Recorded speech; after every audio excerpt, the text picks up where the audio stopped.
Ito ang Bombo Radio Philippines. Fully digitalized.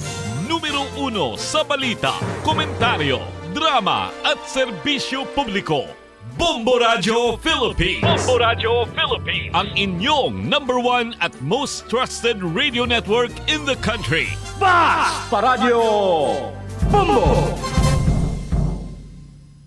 Oras sa Bombo Radio Iloilo, Philippine Standard Time, 55 minutos na nakaligad sa takna sining alas 11. Welcome sa pagpangalagad sa Bombo Hanay sa Udtod sa UFM Bombo Radio Iloilo, ang flagship stations on the number 1 and most trusted radio network kinakantrang Bombo Radio Philippines. Adlaw kita karon sa Lunes, Pebrero 24, tuig 2025. Kagkaron sa aton sining na vote countdown. 77 dias na lang kag 2025 national, local and barm elections na. Sa gihapon ini mo lang animang kurman Bombo Chama Blanco Hover. Sa mga nagapauna karon kag dalaguan nga mga balita, Mayor Jerry Treñas nagkilibion samtang ginsaysay ang nahimuan para sa syudad sa Iloilo. Wala mapunggan sa alkalde sa syudad ang pagtulo sa iya sining luha sang ginabalikan ang iya sining hinimuan mga effort agud badangtan sa syudad sa Iloilo kung ano man ang yara sa karon. Alkalde nagtanyag sa 15,000 pesos per head sa kung sino man ang makadakop sa nag-vandalize sa Fortaleza Sunset Boulevard. Posible patinloon sa tanan siniiyang CR sa prisuhan ang mga madakpan. Manunod sa Fort San Pedro National High School, posible papanaugan sa memorandum sunod sa Iloilo City Schools Division Superintendent. Ang manunudlo, hindi anay pagpanugutan nga magklase sa iya sining mga estudyante. Samtang update sa sining nasapuan na patay sa banwa sang San Enrique, Iloilo. Kapulisan ginatrace pa ang mga closed circuit na television camera sa area nga posible nakuhaan sang video ang pagluntad sang krimen. Iloilo Police Provincial Office ginatang wala sang kamaturan ining mga nagalapta nga pagpangidnap sa mga kabataan. Dugang pa nga mga balita, Iloilo Provincial Government amat-amat na nga ginaremind ang publiko sa publiko nga hindi maghaboy inisang ilasin iyang basura. Muni madalagkuan mga balita, issues kay impormasyon main sentro karon sa aton sining ang pagpangalagad sa gihapon diri sa palatuntunan na Bombo Hanay sa Udto. Ining hindi pwede paghaboy bala sang mga basura kang himuon sini nga eco bag o recycling kumbaga. Muning mga dalaguan kag mga mainit karon nga mga balita diri sa palatuntunan na Bombo Hanay sa Udto, ang aton siniya nga pagatutukan. Ang detalye naman sa aton sini nga pagbalita diri banwa inyo bantayan sa padayon nga pagpalayag sa Bombo Radio Iloilo pagkatapos ang Bombo Network News. Kung nagakaon, ginapraktis mo man ayhan ang good manners and right conduct. Ini amo ang paghimo sang good etiquette kag mangin matinahuron sa mga tawo nga kaupod sa pagkaon. Pila sa mga kinahanglan himuon kada tion sa pagkaon amo ang masunod. Maghugas ang kamot. Masamihugasan ang kamot antes magkaon agud mapabilin nga matinlo. Magpungko sang maayo. Sit up straight. Bangod ini ang senyales sang respeto kag good posture. Hulaton ang iban antes magkaon. Maghulat sa iban nga kaupod sa lamesa antes magumpisa sa pagkaon. Iniya nagapakita nga mayara ikaw sang konsiderasyon sa iban nga tawo. Insakto nga paggamit sa mga gamit sa pagkaon. Magamit sang insakto nga mga gamit sa pagkaon. Butangan sang serving spoon ang kada pagkaon kag likawan ang paggahod samtang nagakaon. Mag-usap sang pagkaon nga wala nagahuni. Ini amo ang basic rule sang good table manners. Likawan ang pagwakal o kung pag-istorya samtang may pagkaon ang bibig. Hindi magsugpon sa istorya nga wala pa natapos. Hulaton nga matapos ang hambalanon sang imo upod sa... Ito ang Bombo Radio Philippines. Fully digitalized. Numero 1 sa balita, komentaryo, drama at serbisyo publiko. Bombo Radio Philippines. Bombo Radio Philippines. Ang inyong number one at most trusted radio network in the country.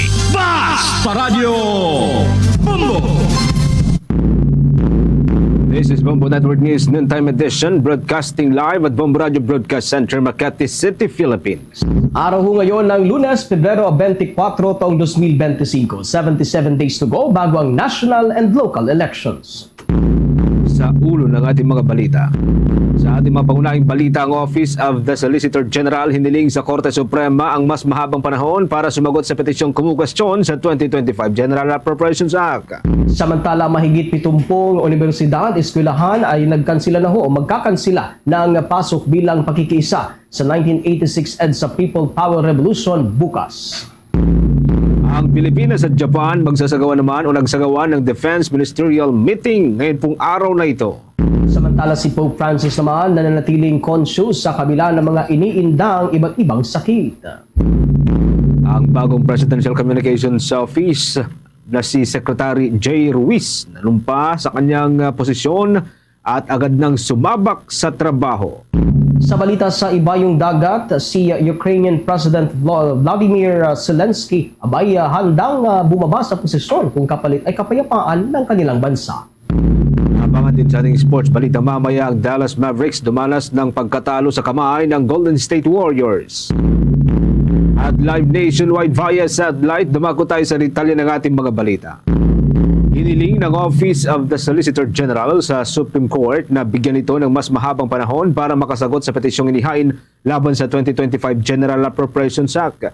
Unang inihain po ng grupo nitong si dating Executive Secretary Vic Rodriguez ang petisyon sa Korte Suprema na kumukwestiyon sa constitutionality ng pambansang pondo dahil na rin sa ilang kontrobersyal na pahayaan na issue tulad ng hindi paglalaan ng subsidiya sa Philippine Health Insurance Corporation, prioridad sa infrastruktura sa halip na edukasyon. Binigyang diin o binigyan naman po ng Korte Suprema ang Office of the Solicitor General ng 10 araw para sumagot sa naturang petisyon. Gayunpaman, sinabi ng naturang opisina o nitong Office of the Solicitor General na bagaman natapos na ang draft ng kanilang kasagutan, kailangan muna nitong sumailalim sa ilang revision at mga correction bago ito tuluyang maihain sa Korte Suprema. Ang Office of the Solicitor General ang nagsisilbing legal counsel ng gobyerno sa ganitong mga pagkakataon, habang ang pag-atas naman sa naturang opisina na magkomento sa petisyon ay bahagi ng tinatawag na standard procedure. Una pong itinakda ng Korte Suprema ang oral argument para rito at ito'y nakatakda sa Abril 1, habang ang preliminary conference ay nakatakda naman sa Pebrero 28. Unang pinirmahan ni Pangulong Ferdinand Marcos Jr. ang 2025 budget noong Disyembre 30 ng nakalipas na taon. Samantala, sa iba pang mga balita sa oras na ito, tinawag ho ng Department of Health na isang uri ng false alarm ang napaulat kamakailan online na munoy panibagong coronavirus. Ayon sa naturang ehensya, layon lamang ng mga pagpapakalat nito ng naturang mga impormasyon ay upang takutin ang mga mamamayan. Una nang kumalat ang balita na may nabuo umanong coronavirus o virus variant at kumakalat na itong muli sa bansang China. Paliwanag ng Department of Health na walang notification mula sa World Health Organization o WHO hinggil sa sinasabing HKU5-CoV-2 na bagong uri nga ng coronavirus. Nakabatay rin ang mga ginagawa umunong hakbang ng Department of Health sa mga datos na ibinibigay naman ng World Health Organization. Kaugnay niyan mga kabombo at Kasar Nation, nanawagan ang naturang ahensya sa publiko na ugaliing suriin ang mga impormasyong nakikita online para hindi mabiktima ng maling impormasyon. Sa iba pang mga balita, mga kabombo, lalo pang dumami ang bilang ng mga eskwelahan na nagkansela ng klase bilang pakikibahagi sa paggunita sa ika-39 na anibersaryo ng 1986 EDSA People Power Revolution. Ito ay sa kabila ho ng pagkakadeklara lamang sa naturang araw bilang special working day. Yan po'y bukas.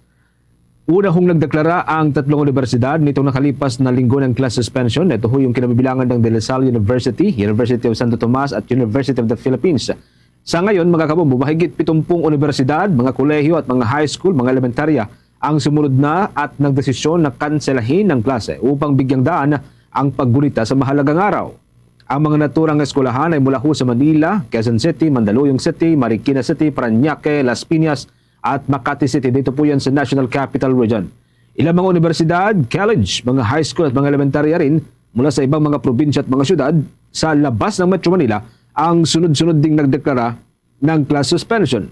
Kinabibilangan po ito ng Cebu City, Baguio City, Pampanga, Batangas City, Lucena City, Puerto Princesa, Negros Occidental, Tacloban, Butuan City, Tarlac City, Alitagtag, Antipolo City, Tagbiliran City, Baggao Cagayan, Davao Oriental, Pasig City at maging ang Kawayan City at maging ang probinsya ng Cavite. Samantala, maliban naman sa class suspension sa Capas Tarlac, sinuspende rin ang pasok sa mga government office sa naturang lugar. Kaugnay po niyan, binigyang diin ng grupong Buhay ang People Power Campaign Network na nanatiling buhay ang diwa ho ng EDSA People Power Revolution sa Pilipinas. Ayon sa co-convener ng grupo na si Kiko Aquino D, nasa kamay ng mga Pilipino na tiyaking buhay ang EDSA spirit. Nakasalalay din niya sa mga mamayan ang pagpapalakas sa pundasyon kung saan nakabatay ang EDSA at tiyaking manatili ito sa diwa at alaala ng bawat Pilipino. Una lang nag-alay ng misa ang grupo sa EDSA Shrine para sa ika-39 na anibersaryo ng 1986 People Power Revolution. Ayon kay Aquino D, ang EDSA People Power Revolution ay napapakita ng lakas ng pagtutulungan ng mga mamamayan para sa anumang nais mangyari sa gobyerno, mula sa pagkahalal ng mga lider hanggang sa pagprotekta sa karapatang pantao at iba pa. Git nito, manatili ang diwa ng tinaguriang tahimik na revolusyon at patuloy na magpapatuloy ang kahalagahan ng EDSA spirit, ang hindi pagkakontento ng mga Pilipino sa gobyerno. Sa pagkakataong ito mga kabombo, kuha tayo mga balita mula sa ating mga kasamahan. Etong si Senate President Chis Escudero ay hindi kumporme sa mga akusasyon ni dating Pangulong Rodrigo Roa Duterte kay Ferdinand Marcos Jr. na posibleng maging diktador umano ito kagaya ng kanyang amang si Marcos Sr. Alamin natin ang buong detalye, may balita si Bombo JC Galvez. Hindi kumporme si Senate President Francis Chis Escudero sa mga tirada at akusasyon ni dating Pangulong Rodrigo Duterte kay Pangulong Ferdinand Marcos Jr. na posibleng maging diktador ito kagaya ng ama niyang si dating Pangulong Ferdinand Marcos Sr. Noong Sabado, binatikos kasi ni dating Pangulong Duterte si Pangulong Marcos na anya hindi susuko ng Pangulo ang kapangyarihan nito sa pagtatapos ng kanyang termino sa 2028. Maaari rin anyang magpatupad si Marcos Jr. ng martial law tulad ng yumaong amang si Marcos Sr. para matiyak na walang magaganap na halalan at mapalawig pa ang kanyang pananatili sa Malacanang. Ayon kay Escudero, hindi lamang daw inconsistent, kundi irrational at walang katotohanan ng mga aligasyon kay Pangulong Marcos. Nung hindi umusbong ang akusasyon sa Pangulo bilang mahinang lider, ngayon anya ay binabanata naman ito at inaakusahan na posibleng maging diktador. Depensa ng senador, mahigit isang dekada na niyang kilala si Marcos at nagkaroon anya siya ng pribilehiyong makipagtulungan sa Pangulo sa loob ng halos isang taon na ngayon. Kaya naman tiyak ang liderato ng Senado na hindi siya sang-ayon sa pahig ni Duterte, gayong hindi niya raw ito nakikita sa ugali, perspektibo at work ethic ni Pangulong Marcos. Bukod dito, nagpatutsada rin ang dating Pangulo sa pag-impeach sa anak nitong si Vice President Sara Duterte na layon lang anyang nitong maitsapwera ang bise sa pagtakbo sa 2028 elections.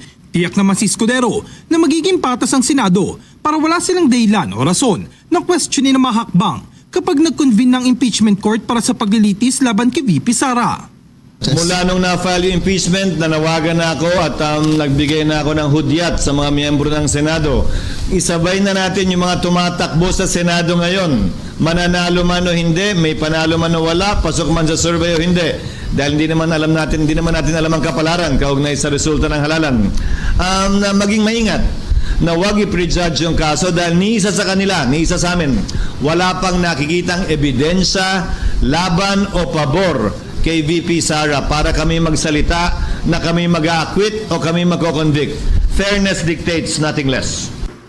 Para sa Bombo Network News, ako si Bombo JC Galvez, nagulat para sa number 1 and most trusted radio network in the country, Bombo Radio Philippines, Basta Radio. Bombo! 10 minuto makalipas ang alas 12 ng tanghali. Siniguro ng Office of Civil Defense ang kahandaan nitong pangunahan ng isang national task force para tumugon sa pangangailangan ng mga komunidad na apektado sa patuloy na pag-alburuto ng Bulkang Kanlaon. Una pong ipinagotos nitong si Pangulong Ferdinand Marcos Jr. ang pagbuo ng naturang task force para sa mas mahigpit na pagtutok ng gobyerno doon ho sa kalagayan ng mga evacuees. Ayon sa Office of Civil Defense, ang naturang task force ay bubuuin ng ilang mga pangunahing government agency at mga local government unit na magpupukus sa komprehensibong redevelopment plan para sa mga apektadong lugar. Ayon kay Administrator Undersecretary Ariel Nepomuceno, nakahanda ang Office of Civil Defense sa pangunahan ng National Task Force kasabay ng tuloy-tuloy na monitoring sa aktibidad ng bulkan, epekto sa mga residente at pagpapagalaw sa mga resources ng gobyerno para sa mga apektadong komunidad. Malaking bagay din niya na mayroong nabuo na Regional Task Force Canlaon na silang nangunguna sa paghahanap ng solusyon para matugunan ang mga problema sa mga na ito. Gid po ng Office of Civil Defense Chief, sa bubuuin na National Task Force, kailangan na rin ikonsidera ang long-term solution at tuloy ang pag-recover ng mga communities kasama ang mga construction ng mas marami pa mga evacuation center mula sa labas ng tinatawag na 6-kilometer permanent danger zone. Samantala, tuluyan din pong tumigil sa pagpapakawala ng tubig ang dalawang malalaking dam sa Luzon. Ilang oras lamang huyan mula nang magbukas ng mga spillway gate. Una ho kasing nagpakawala ng tubig ang Abuklaw at ang Binga Dam nitong weekend. Ngunit makalipas po ang ilang oras ay tumigil din ang mga ito sa pagpapakawala ng tubig. Umabot sa 33 cubic meters per second ang pinapakawala ng Abuklaw Dam sa loob po ng ilang oras, habang 38 cubic meters per second naman ang pinapakawalan ng Binga Dam.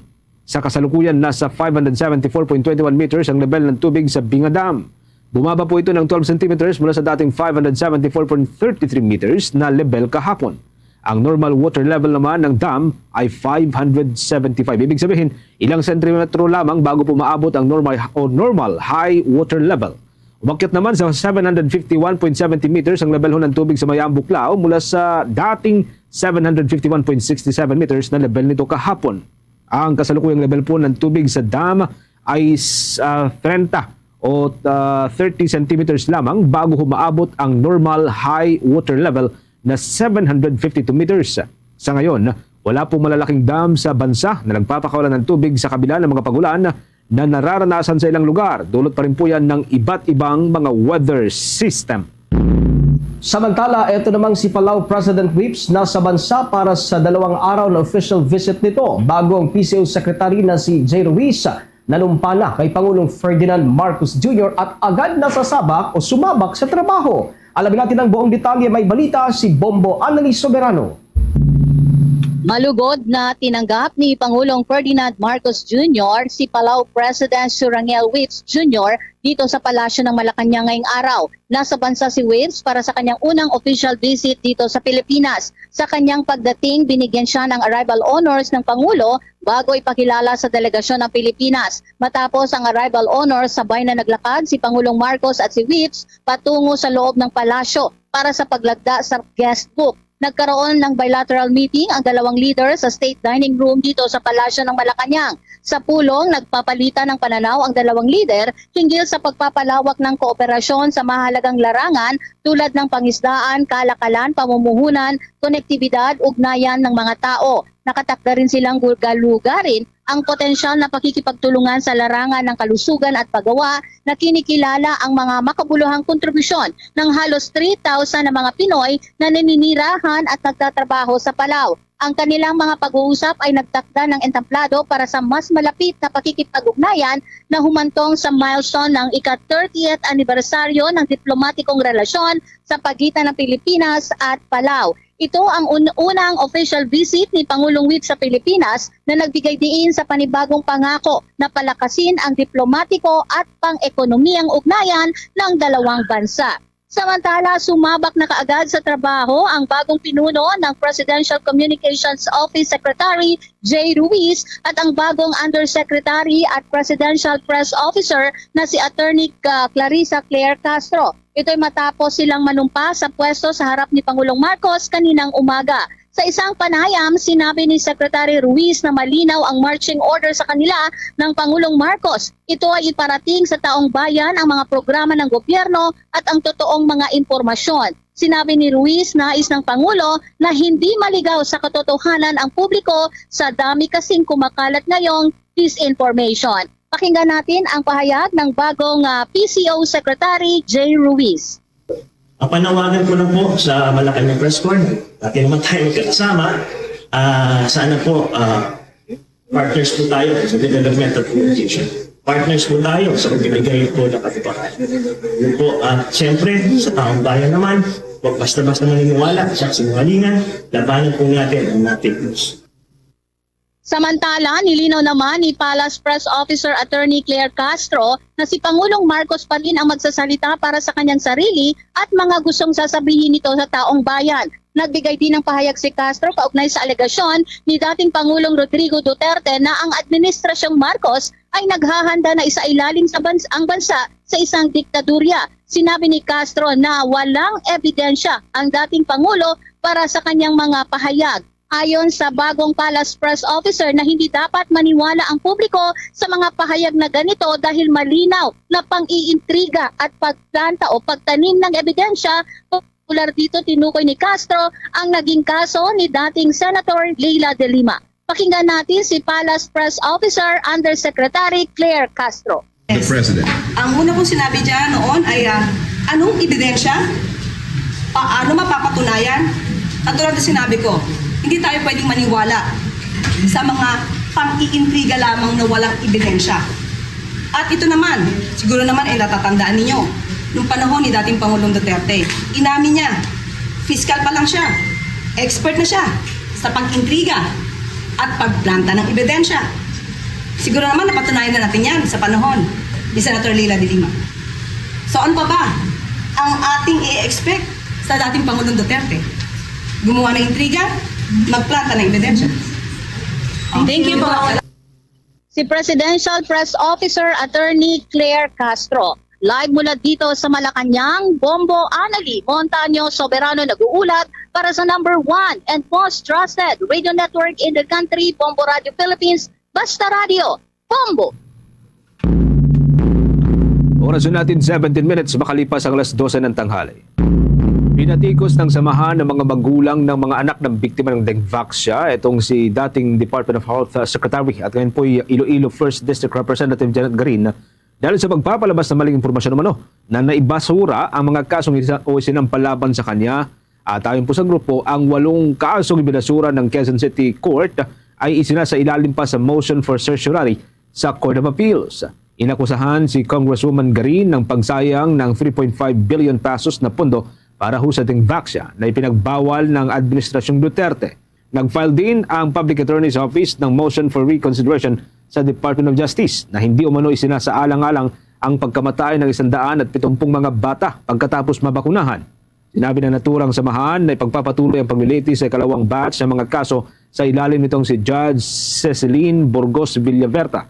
Ang mga magulang ay patuloy namang nanawagan kay Justice Secretary Remulla na baligtarin ang resolusyon ng Department of Justice.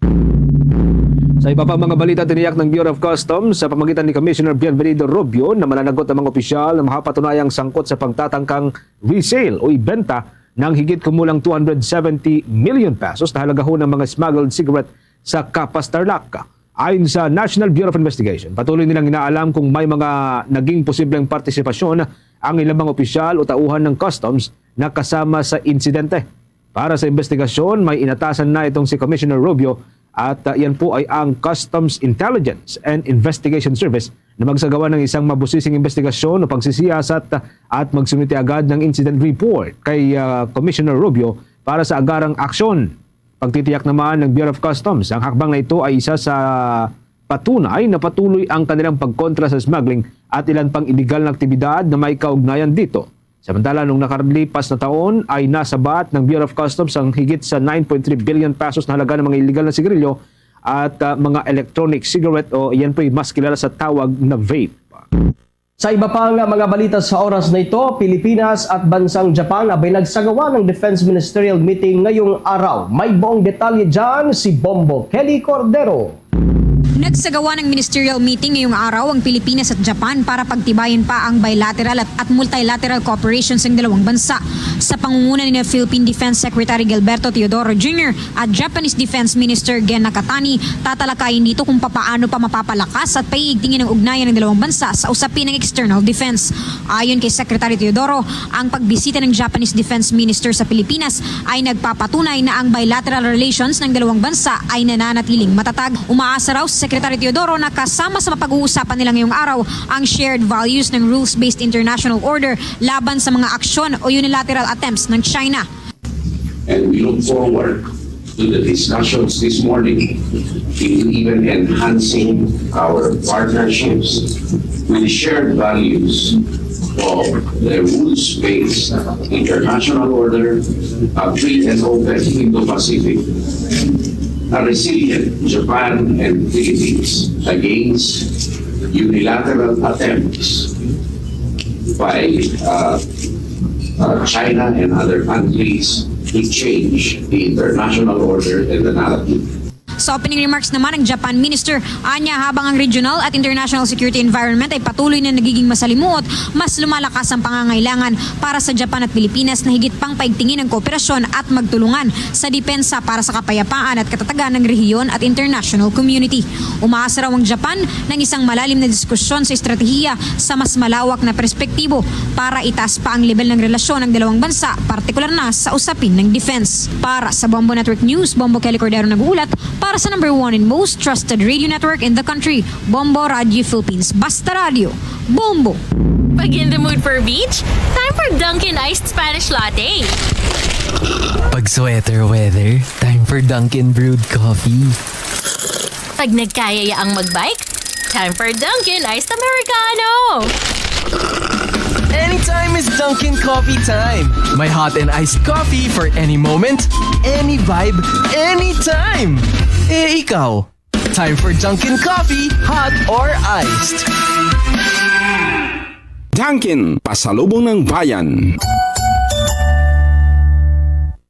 At ngayon, sa pagpapatuloy ng iba pang pangunahing mga balita. Naroon ho tayong 22 minutes makalipas ang alas 12 ng katanghalian. Sa iba pang malalaking balita, pinuri po ng Department of Justice ang Task Force on Anti-Money Laundering Council para sa pagkakaalis ng Pilipinas mula sa gray list ng isang international body kontra sa money laundering. Sa isang pahayag, nagpasalamat itong si Justice Secretary Remulla o Crispin Remulla kina Task Force on Anti-Money Laundering Head Deputy State Prosecutor Diana Perez at Task Force on Terrorism Financing Head Senior Assistant State Prosecutor Rex Ginguyon para sa kanilang umunong vital role sa mga investigasyon at prosecution ng mga money launderers at mga terrorism financiers sa loob ng Pilipinas. Bunga nito ay inanunsyo ng Paris-based Financial Action Task Force na hindi na nakikitaan ng mataas na bilang ng kaso ng money laundering ang Pilipinas o nakakaranas ng financing terrorism. Maalalang napabilang po ang Pilipinas sa gray list nitong taong 2021 at sumailalim sa strict monitoring dahil sa mga insidente ng money laundering sa panahong iyon. Samantala, kinumenda rin ng naturang grupo ang Pilipinas para sa naging positibong progreso nito sa pagresolba sa mga issue na may kaugnayan sa money laundering at financing terrorism. Patuloy lamang sana anya ang Pilipinas na pagpapatuloy ang kanilang laban kontra sa mga financial issues na ito upang maiwasan ang financing deficiencies dito sa ating bansa. Sa iba pa mga balita, nanawagan naman ang Land Transportation and Franchising Regulatory Board na kailangan ding ikonsidera mga commuters sa pagdedesisyon tungkol sa petisyon ng ilang mga transport group na taas pasahe. Yan po'y hanggang 15 pesos para ho sa mga pampasaherong jeep. Sa isang pahayag, pinalalahanan naman itong si Senator Win Gatchalian ng Land Transportation Franchising Board na habang pinag-iisipan ng 15 pesos na fare increase na kahilingan po ng mga jeepney drivers dahil sa patuloy na pagtaas ng world prices ng mga produktong krudo, kailangan din umanong bigyang konsiderasyon ng mga commuters na gumamit o gumagamit ng mga public transportation. Maaari kasing ang increase na ito ay pamasahe o maaari pong maiwasan din sa kita o mabawasan din ang kita ng mga underprivileged na mga mamamayang Pilipino at ng mga minimum wage earner na hindi sapat ang kita sa araw-araw. Nangako naman ang board na agad sila maglalabas ng resolusyon sa buwan ng Abril dahil sa patuloy na pag-aaralan pa ito ng naturang ahensya. Samantala, pinalalahanan naman itong si Senator Gatchalian ang Land Transportation Board o Transportation Franchising Board ng bawat piso ay mahalaga para sa mga mahihirap na sektor ng bansa at umaasa umano ang senador na isa sa alang-alang na mabuti ang parehong panig bago maglabas ng pinal na desisyon. Kung papayagan naman ng naturang board ang petisyon ng mga transport group mga kabombo, tataas ng 2 piso ang regular na pamasahe sa mga jeepney na kung ngayon ay nasa 13, magiging 15 pesos na po ito. Habang sa mga e-jeep, mula po sa 15 pesos ngayon, magiging 17 pesos na ang regular na pamasahe.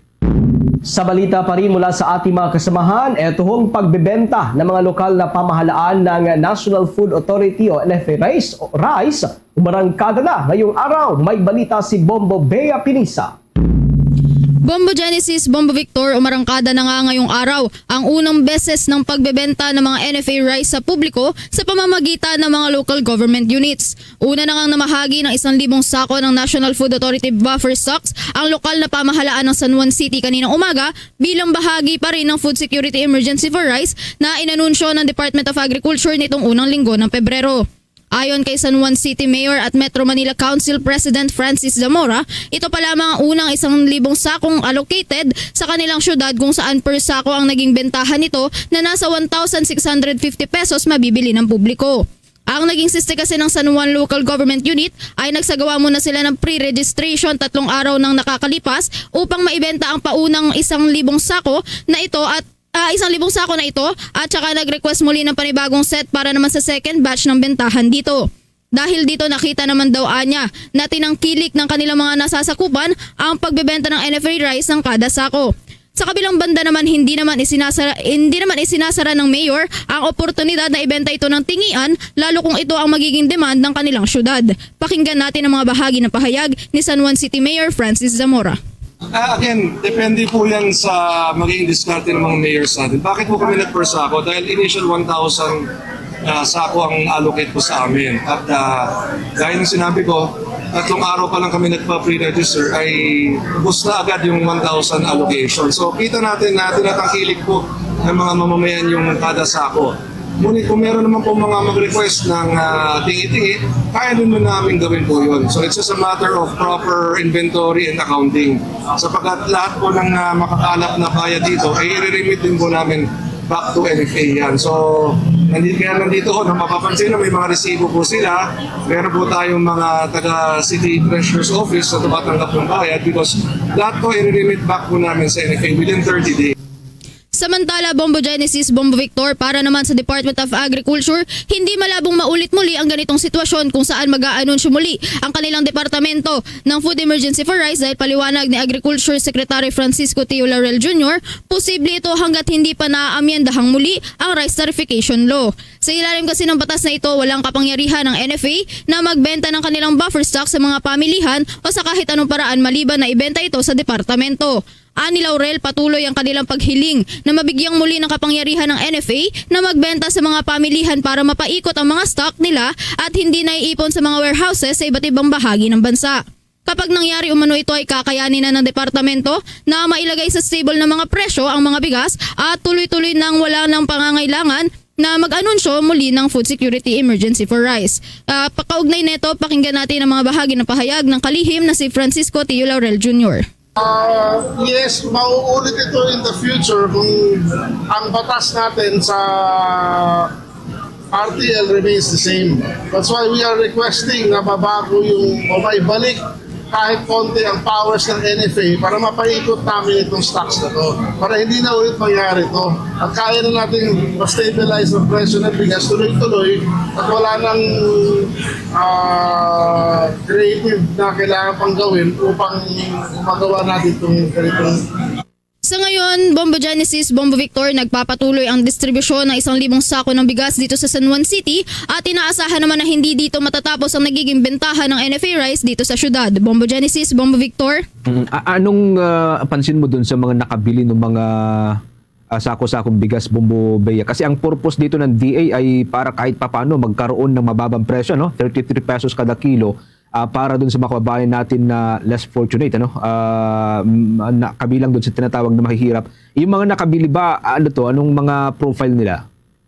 Bombo Genesis, nagsagawa ng pre-registration tong San Juan City, no, para doon sa mga unang 1,000 sako. Pero wala namang nakasaad dito kung ang mga profile nito ay yung mga may hirap ba na sektor. Ngunit karamihan dito sa mga nakabili nitong sako ng bigas ng NFA ay sobrang-sobra yung tuwa dahil nakatipid sila ng malaki dito sa pagbili nila ng isang sako ng bigas ng NFA rice. Dahil ang laki daw na sulit nito sa kanila dahil ilan nga sa mga nabibili nila sa pamilihan ay nasa presyo pa rin ng 40 pesos hanggang 50 pesos na presyo ng mga bigas, Bombo Genesis. Pero kung titignan mo, Bombo Bea, no, doon sa normal na kalagayan sa mga palengke, usually sa mga kababayan natin na, kabilang doon sa tinatawag na isang kahig, isang tuka, usually per kilo lamang yan, ano, yung kanilang nagagawang pabili, habang yung nakakabili ng isang sako ng bigas, at least 50 kilos, usually yung mga may kaya, no, yung medyo may malaki-laking ipon o may malaki-laking inibak, no, Bombo Bea?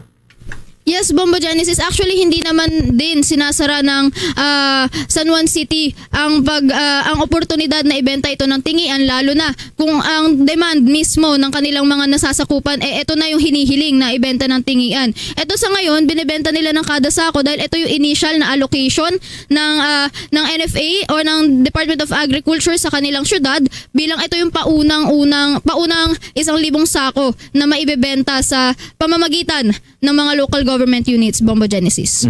Bombo Vic, sa question? Bombo Bea, matanong ko lamang kasi itong supply per LGU, limitado lamang ito. Per family ba, ilang kilo lang yung pwedeng bilhin nitong mga mamimili?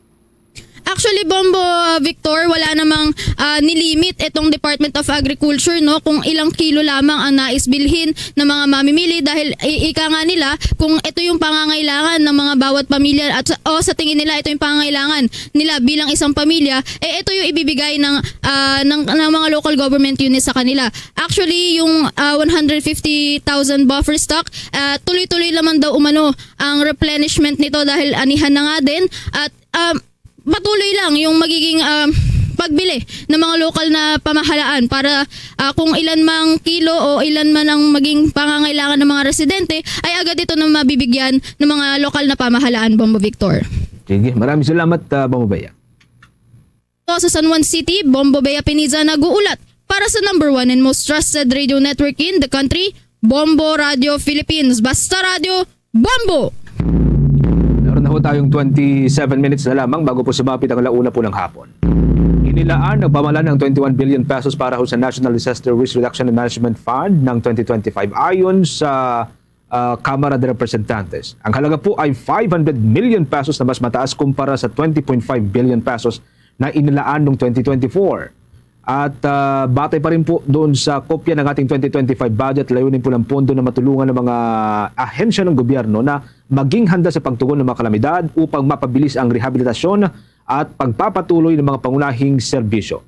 Sa breakdown ng pondo, mga kabombo, 10.7 billion pesos ang inilaan para sa mga serbisyo tulad po ng ayuda, relief at rehabilitation sa mga lugar na apektado ho ng kalamidad. 9.3 billion pesos ay para ho sa mga capital na gastusin para sa pagsasaayos at pagpapagawa ng mga permanenteng istruktura, habang ang 1 billion pesos o ito yung 1 bilyong piso ay inilaan sa tinatawag na People's Survival Fund para yan sa mga proyekto ng adaptation ng pangunahing o pangungunahan ng mga lokal na pamahalaan at mga komunidad. Ang Quick Response Fund ay binahagi ho sa mga ahensya tulad po ng Department of Education. Yan po'y merong 3 billion pesos. Ang Department of Social Welfare and Development meron pong 1.25 billion pesos at iba pang ahensya ng gobyerno. Bombo International News. Sa ating balita sa ibayong dagat, nanawagan ng opisyal ng Hamas sa mga peace deal mediator na pilitin po ang Israel na sumunod sa kanilang kasunduan. Ayon kay Senior Hamas official Bassem Naim, na ang ginagawang pagtigil ng Israel sa pagpapakawalan ng 200 o 620 na mga Palestinian prisoner ay nagdudulot ng kapahamakan doon ho sa peace deal. Marapat lamang umano na para ho sa mga mediators, lalo na ang Estados Unidos, na i-pressure ang Israel para tumalima sa kasunduan at pakawalan agad ang kanilang mga bihag. Itong nakaraang Sabado kasi ay pinakawalan ng Hamas ang 6 na kanilang bihag, subalit hindi tumugon ang Israel na magpapakawala rin ng mga Palestinian inmates. Magugunit akong kaya ipinagpaliban nila ang pagpapakawala sa mga Palestinian prisoner ay dahil sa ikinagalit nilang ginawang seremonya ng Hamas na ipinarada pa sa publiko ang mga bangkay na kanilang naunang binihag. Karagdagan sa ating balita sa ibayong dagat, ipinahayag ni Pangulong Volodymyr Zelensky ng Ukraine na handa siyang bumaba sa pwesto o kanyang posisyon kung ito ho'y magbibigay daan ng kapayapaan sa kanilang bansa at sa pagsali ng Ukraine sa North Atlantic Treaty Organization o mas kilala sa tawag na NATO. Ayon sa Ukrainian President, kung ito raw ang magdadala ng kapayapaan sa Ukraine at kinakailangan na talaga itong umalis sa pwesto, nakahanda raw siya. Samantala, nauna nang iginiit ni dating US President Donald Trump na dapat magsagawa ng eleksyon sa Ukraine. Tinawag pa niyang tila isang diktador itong si Zelensky na 5 taon nang nakaupo sa pwesto at dapat sanay natapos na raw ang kanyang termino nitong 2024. Mariing tinututulan nitong si Zelensky ang panawagang eleksyon dahil sa patuloy na digmaan sa Ukraine laban sa Russia. Gayunpaman, sinuportahan ng ilang pangunahing kalaban niya sa politika ang kanyang desisyon. Sinabi rin itong si Zelensky na nais niyang maging partner ng Ukraine itong si Trump. Hindi lamang bilang tagapagpamagitan sa pagitan po ng Ukraine at Russia kundi isang kaibigan. Bombo Sports News. Sa ating sports balita, tinambakan ng Golden State Warriors ang Dallas Mavericks ng 24 big points sa tulong po ng 30-point performance itong si NBA superstar Stephen Curry. Hindi pinupurma ng Golden State ang Dallas kung saan sa unang quarter pa lamang ay nagbuhos na ang koponan ng 33 points kontra sa 18 points ng Mavs. Lalo pa itong tumaas hanggang sa naabot na ang 25-point deficit sa pagtatapos ng third quarter. Dahil po rito, pinagpahinga na ng Warriors ang mga superstars nito sa fourth quarter. Sa loob po ng 29 minutos na paglalaro ay nagawa nitong si Curry na magpasok ng 30 points at magbulsa ng 7 assists habang 18 puntos naman ang naging ambag ng bagong Warriors forward na si Jimmy Butler. Gumawa naman ng career high na 13 rebound ng sophomore na si Brandon Podziemski. Kasama ang 17 points sa loob lamang yan ng 30 minutes na kanyang paglalaro. Walang nagawa ang tandem nitong sina Kyrie Irving at Klay Thompson para pigilan ng Warriors na kumamada ng kabuang 47 shots mula sa 98 shots na kanilang pinakawalan. Ang depensa naman po ng Warriors, gumawa po ito ng 10 steal at 8 blocks habang binabantayan ng paint area kung saan kumamada sila ng hanggang sa 60 puntos sa ilalim ho nito. Tanging 46 points ang naibulsa ng Dallas Mavs sa ilalim ho nito. Kapwa hawak ng koponan ang 27 na pagkatalo ngayong season at nag-aagawan sa ika-8 pwesto sa Western Conference. Sunod na makakaharap ng Warriors ang Charlotte Hornets habang ang Los Angeles Lakers naman ang makakaharap ng Dallas. Kapwa nakatakdang mga ito sa Pebrero 26. Update pa rin ho sa kalusugan ng Santo Papa. Ito hong si Pope Francis na nanatiling conscious sa kabila ng mga iniindang sakit. May buong detalye dyan si Bombo Grant Hilario.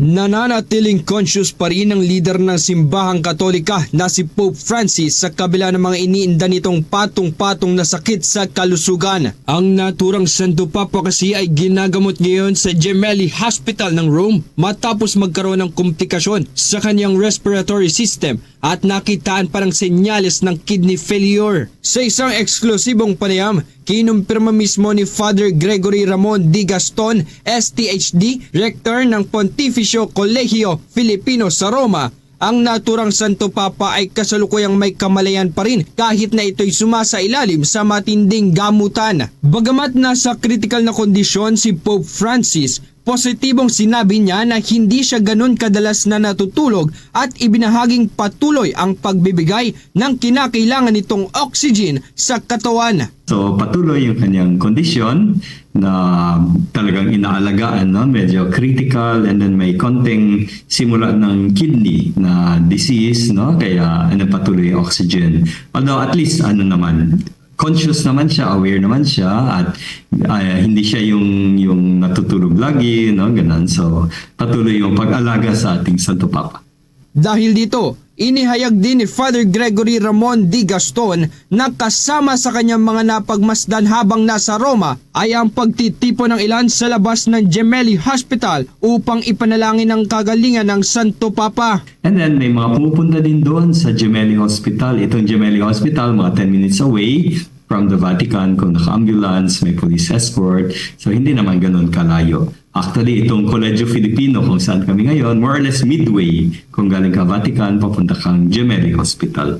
At may mga nagagather na rin sa labas ng hospital, nagdarasal. Hindi naman nga sobrang daming tao, no? Although at least may mga dumadating doon. Dagdag pa rito, ibinahagi din niya na ang milyon-milyong Katoliko sa iba't ibang panig ng mundo ay nagsasagawa ngayon ng pagdarasal upang idulog sa Panginoon ang agarang kagalingan ng Santo Papa. Aniya, ang mga lokal na simbahan, diocese at maging sa Roma ay may kanya-kanyang mga aktibidad o inisyatibong ipanalangin ang maayos na kondisyon ni Pope Francis. So sa buong mundo ay ayan no, mga iba't ibang diocese, iba't ibang mga local churches, mga parokya din ay nagdarasal para sa ating Santo Papa. Mayroong mga prayers, parang guide no para sa bawat diocese, may kanya-kanya din. Dito sa Rome may prayers din kagaya dyan sa Manila, di ba, for Pope Francis.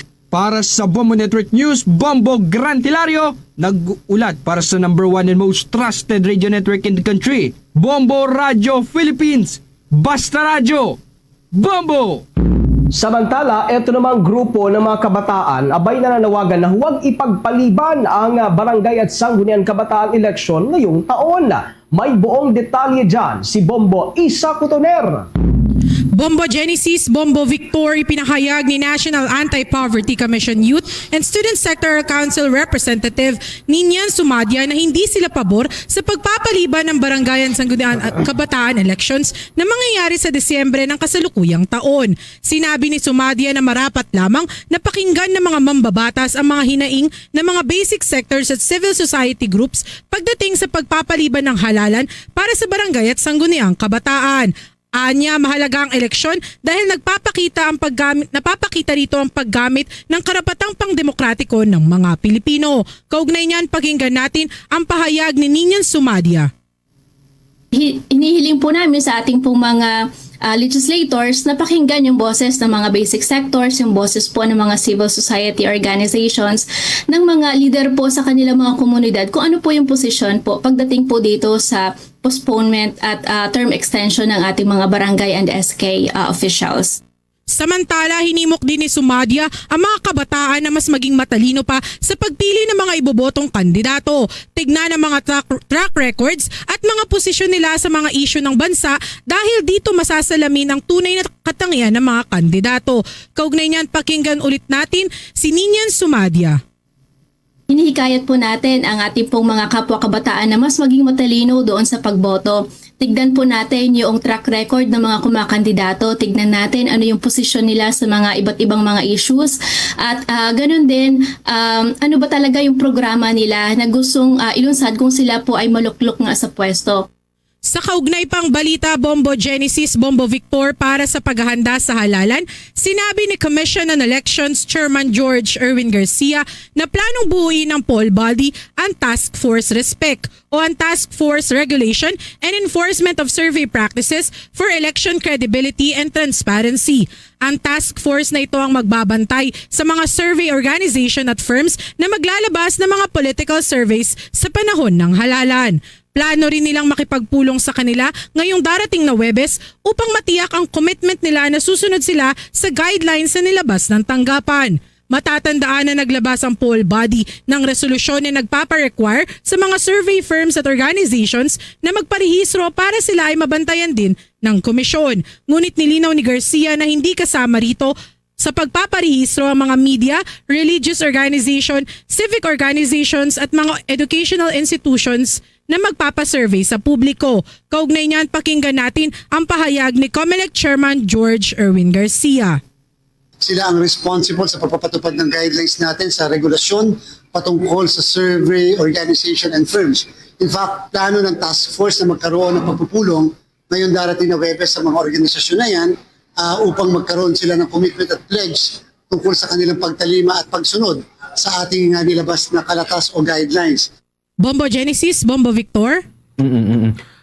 Medyo marami-rami na no yung mga task force na binubuo ng Commission on Elections, pero as of now meron na bang nakikita ko or posibleng magsisilbing lead dito sa task force muli na bubuin? Meron tayong 6 na commissioner sa COMELEC at isang chairman, Bobo Isa?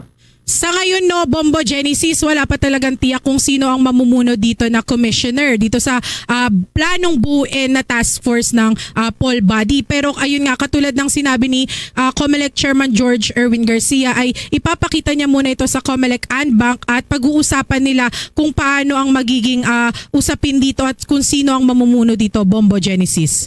Bombo Victor? Bombo Isa, doon tayo sa usapin ng pagpapaliban dito sa barangay at Sangguniang Kabataan election. Well, sakali man na pumasa ito sa final reading ng Kamara maging sa mataas na kapulungan ng Kongreso o sa Senado, ano yung susunod na hakbang dito ng naturang grupo ng mga kabataan, Bombo Isa? Ayun no, Bombo Victor, tatalima naman ang grupo dito na nila, ang grupo ng mga kabataan dito dahil nga kung ito ay isabatas ay talagang susundin nila ito. Kaso nga lang talaga no, ang kanilang sinisigaw talaga ngayon ay sana matuloy no sa darating na Disyembre itong barangay at Sangguniang Kabataan elections dahil nga katulad ng sinabi nila kanina, ito yung nagpapakita na talagang napapractice ng ating mga kabataan at kahit mga ordinaryong Pilipino yung karapatang demokratiko natin, Bombo Victor. Pero as of now, Bombo Isa, meron ng pundo dito, no? I understand na nababanggit natin ni COMELEC Chair Garcia na para sa 2025 may nakalaan ng pundo para sa 2025 barangay at Sangguniang Kabataan election. So somehow may mga preparation na rin yata, no, ang COMELEC, Bombo Isa?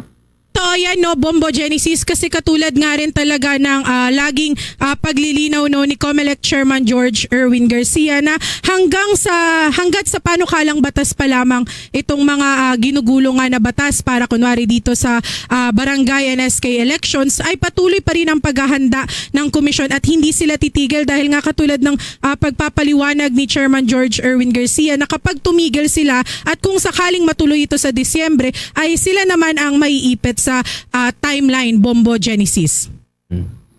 Bombo Isa, follow-up lamang doon sa nauna kong question sa iyo, no? Sa pagkakaalam natin, nakapaloob doon sa bill para doon nga sa postponement nitong barangay at Sangguniang Kabataan election. Itong panukala rin na gawing 6 years itong termino ng mga barangay at Sangguniang Kabataan officials. Well, linawin ko lamang, itong grupo ba ay kontra doon sa postponement nitong barangay at Sangguniang Kabataan election o mismong ipinupunto nila o kumukontra sila dito sa panukalang gawing 6 na taon itong termino ng mga barangay at Sangguniang Kabataan official?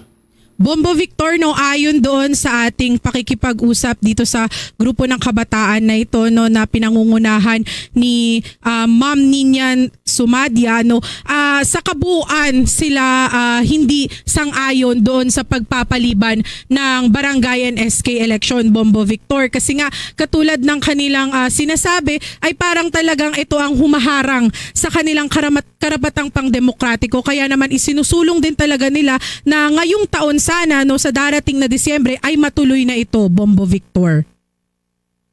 Bombo Isa.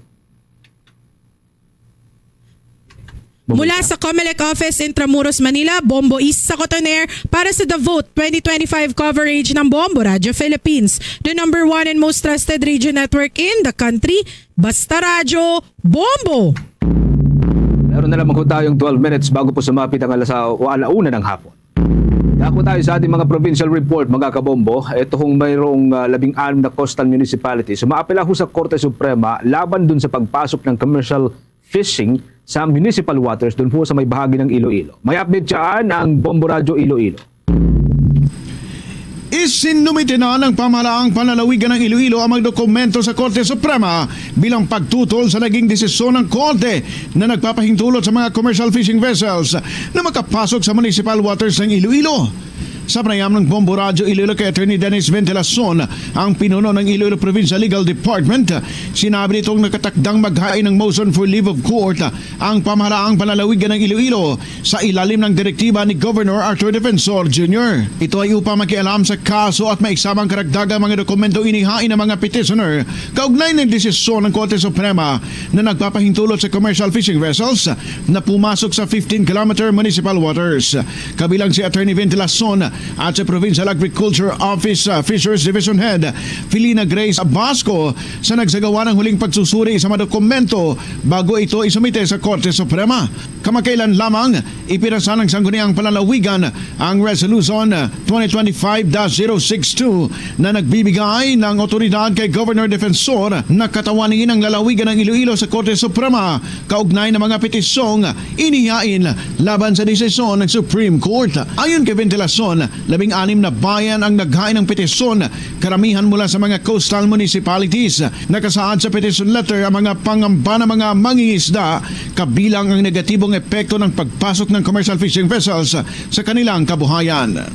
No, bilang tugon sa mga petisyon ng ating 16 towns, coastal towns, pumasa po tayo ng pleading sa Korte Suprema and we are hoping na ito makakatulong sa pagdesisyon ng Korte Suprema sa kasong ito. Si Attorney Dennis Ventilason. Para sa Bombo Network News, ito si Bombo Ayan Gahete. Para sa number 1 and most trusted radio network in the country, Bombo Radio Philippines. Basta Radio! Bombo! Samantala, ito namang pisong pabuya para sa mga makahuhuli ng lamok sa isang barangay dyan ho sa Mandaluyong City. Umani ho ng iba't ibang reaksyon. Lokal na pamahalaan naman may paliwanag hinggil sa kanilang naisip na proyekto. Alamin natin ang buong detalye, may balita dyan ang Star FM Manila. Iba't ibang reaksyon ang natanggap ng isang proyekto sa Barangay Addition Hills, Mandaluyong City kung saan may katumbas na pabuya ang mga mahuhuling lamok o kitikiti para maiwasan umano ang dengue. Unang inanunsyo sa social media ang May Piso sa Mosquito program na initiative mismo ni Barangay Chairman Carlito Sernal. Sa bawat 5 lamok o kitikiti na maidadala sa barangay, may pisong matatanggap ang nakahuli. Pangamba naman ng ilan, baka umano imbis na maubos ang mga insektong ito ay lalo pang dumami dahil mapagkakakitaan pala ito. Sa eksklusibong panayam ng 102.7 Star FM Manila kay Barangay Chairman Sernal, ipiniliwanag nito ang layunin ng proyekto. Akala nila bawat isang mosquito piso. Hindi ko namin kaya yung malulugi po ang barangay. Hindi kasi ako natanong kung ilan ba. Ang title kasi is May Piso sa Mosquito.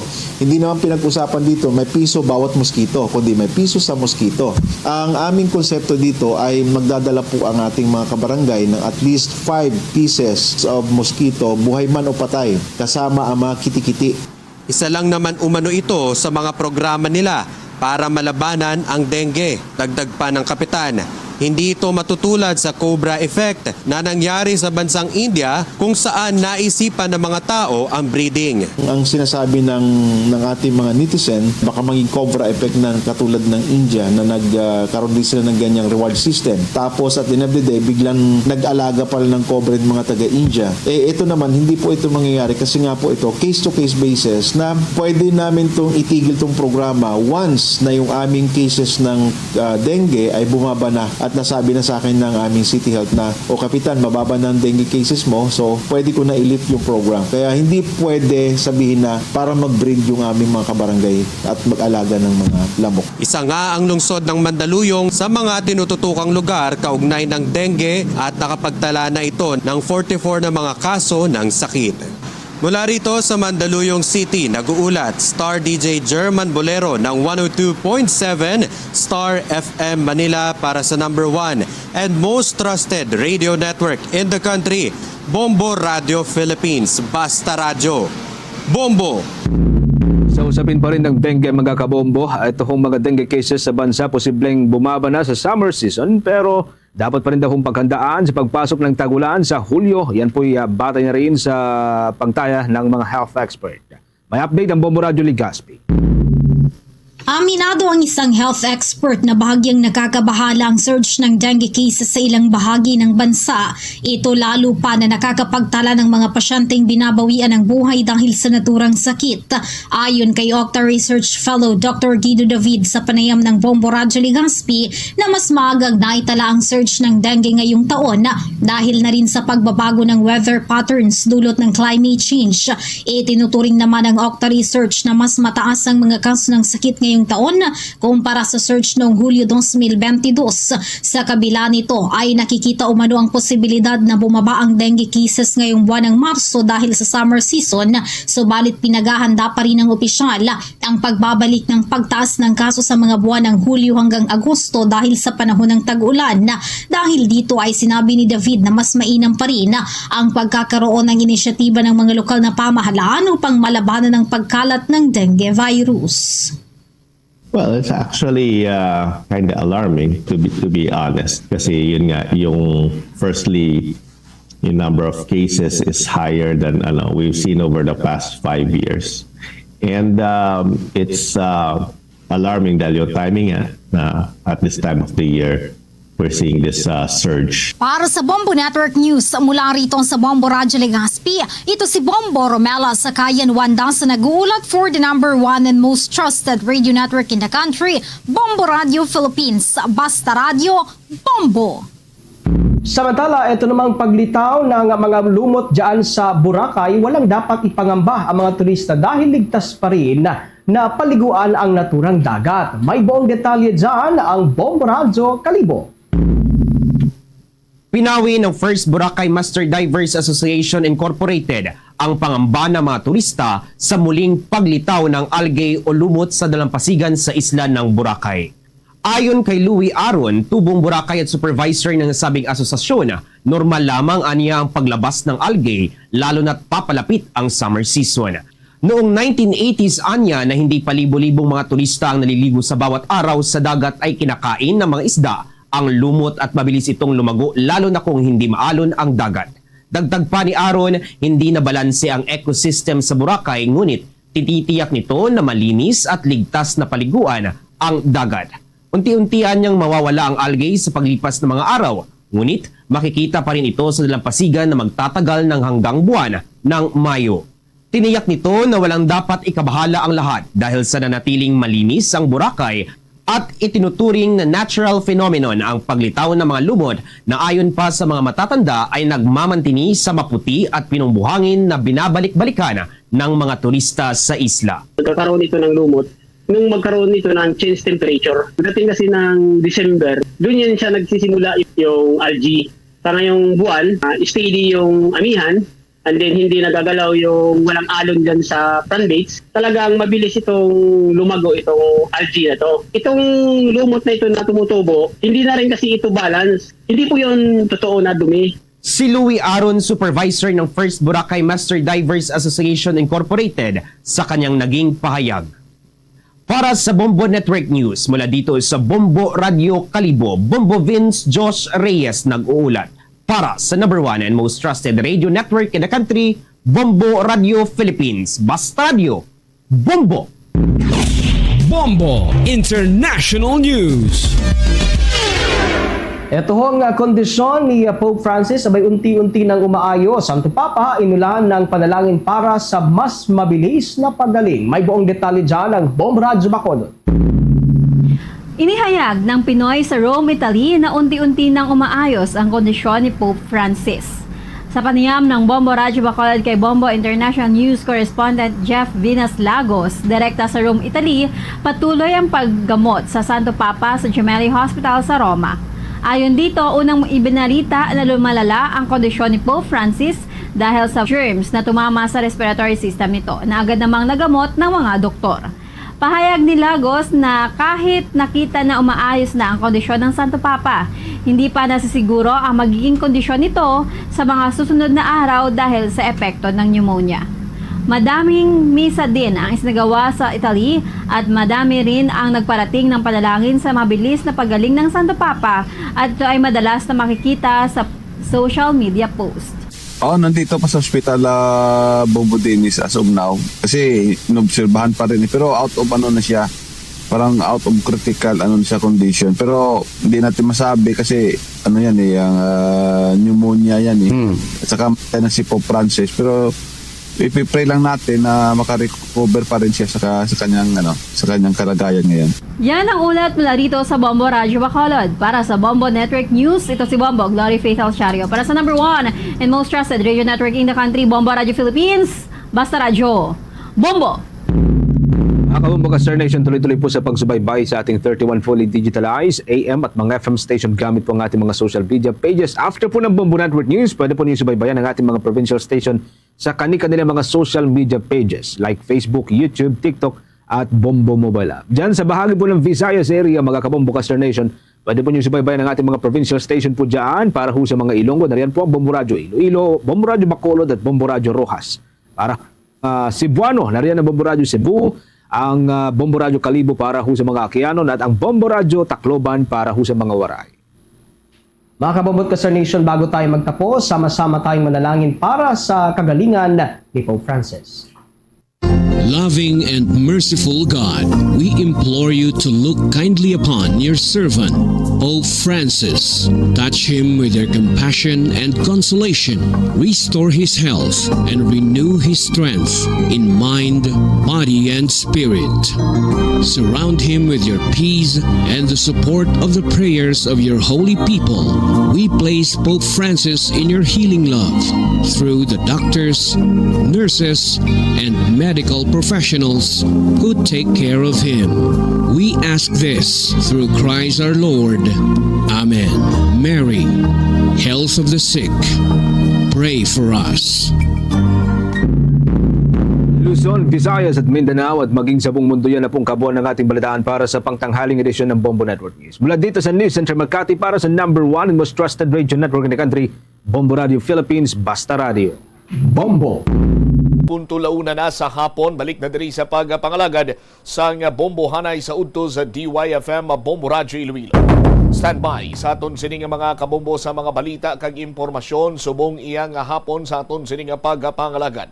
Si Mayor Jerry Treñas, wala mapunggan ang iya sining emosyon samtang iya ginabalikan ang iya man sining pagpaninguha kag kabudlay sa dala sang syudad sang Iloilo sa kung ano na karon ang estado sini. Ang aton sining alkalde for the first time, no? Nga nakita naton nga nagpilisgoon, nagtulo ang iya sining luha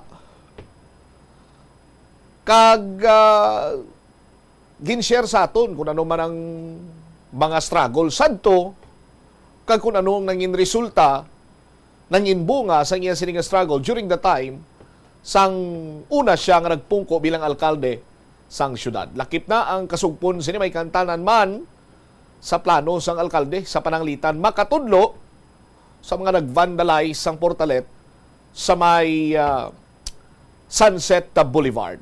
Sa mga balita nagikan sa Iloilo City Hall, Bombo Angel, please go ahead.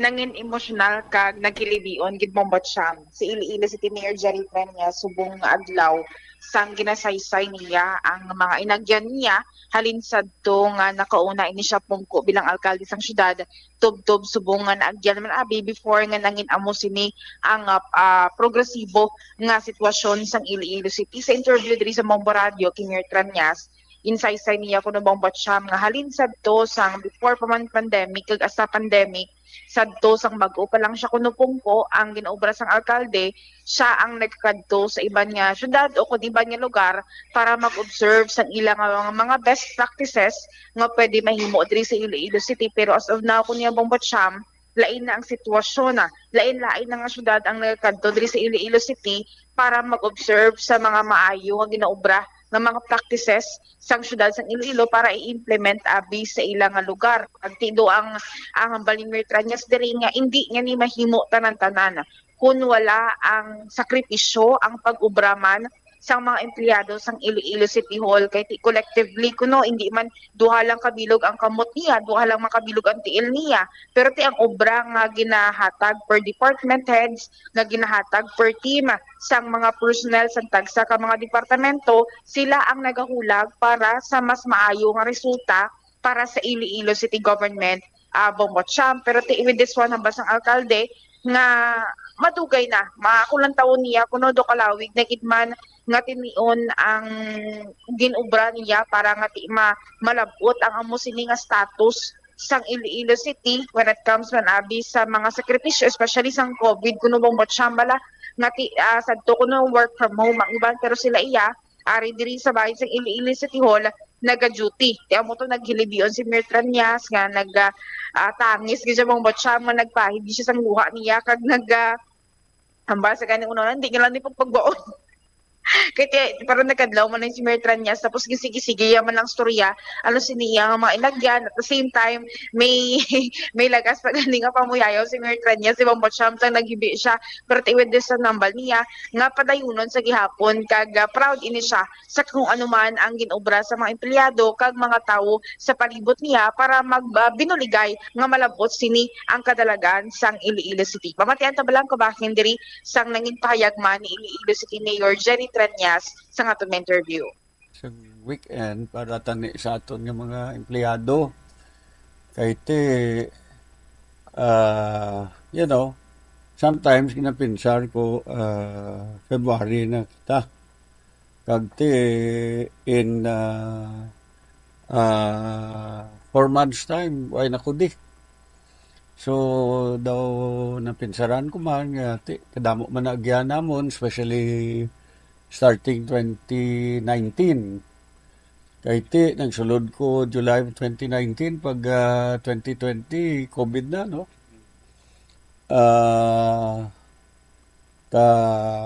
Damo nagtanaw sa Iloilo, especially sa COVID. Kaya model kita.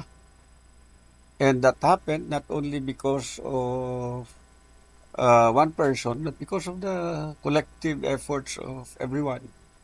Madumduman ko pa kada adlaw gamitin kita diriya sa opisina, no?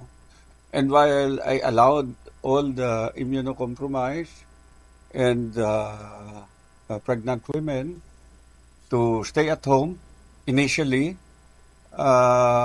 ari kami diya tinergid, especially mga doctors na nurses and ang COVID team naton nga sige gid aton nga bantay, no?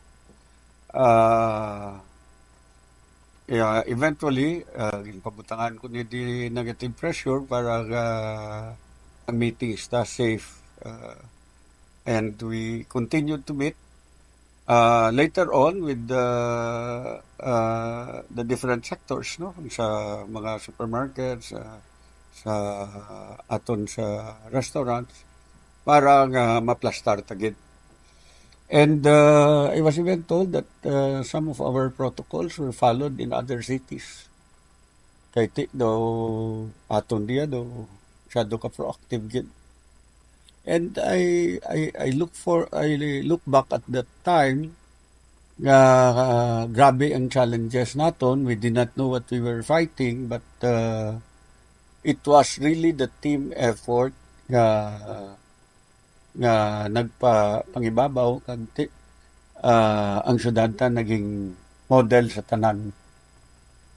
And even then,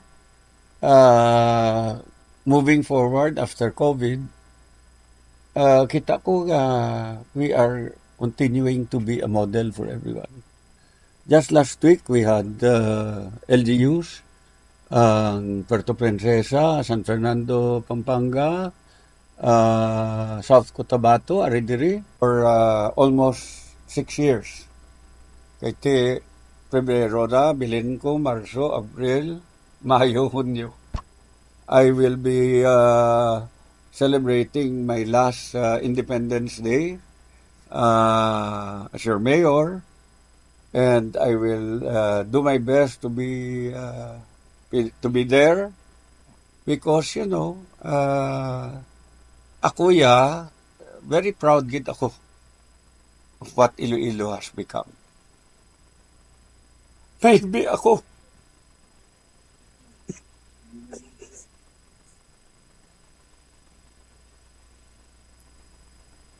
ay sus.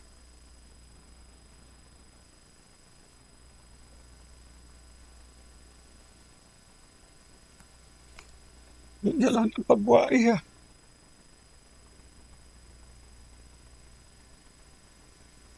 Hard work, persistence, perseverance. That is what made Iloilo what it is today. I remembered when I first became mayor in 2001, I went to several cities to learn from them. Now, everyone is going to Iloilo to learn from us. And that is a legacy that I am very proud of. Final ang questions, Guru. Ang sense of responsibility that we are here because we are responsible for others. And that life is really making ang aton nga Bawat siyam na batian sa mga kabombo naton ang kabahin sang nanging statement man ni Iloilo City Mayor Jerry Treñas. Ang inang speech siya kung tan bawat siyam naka-prepare niya sa sang speech kung tan isubong aga para sa flag ceremony sang mga empleyado sang City Hall since Monday man.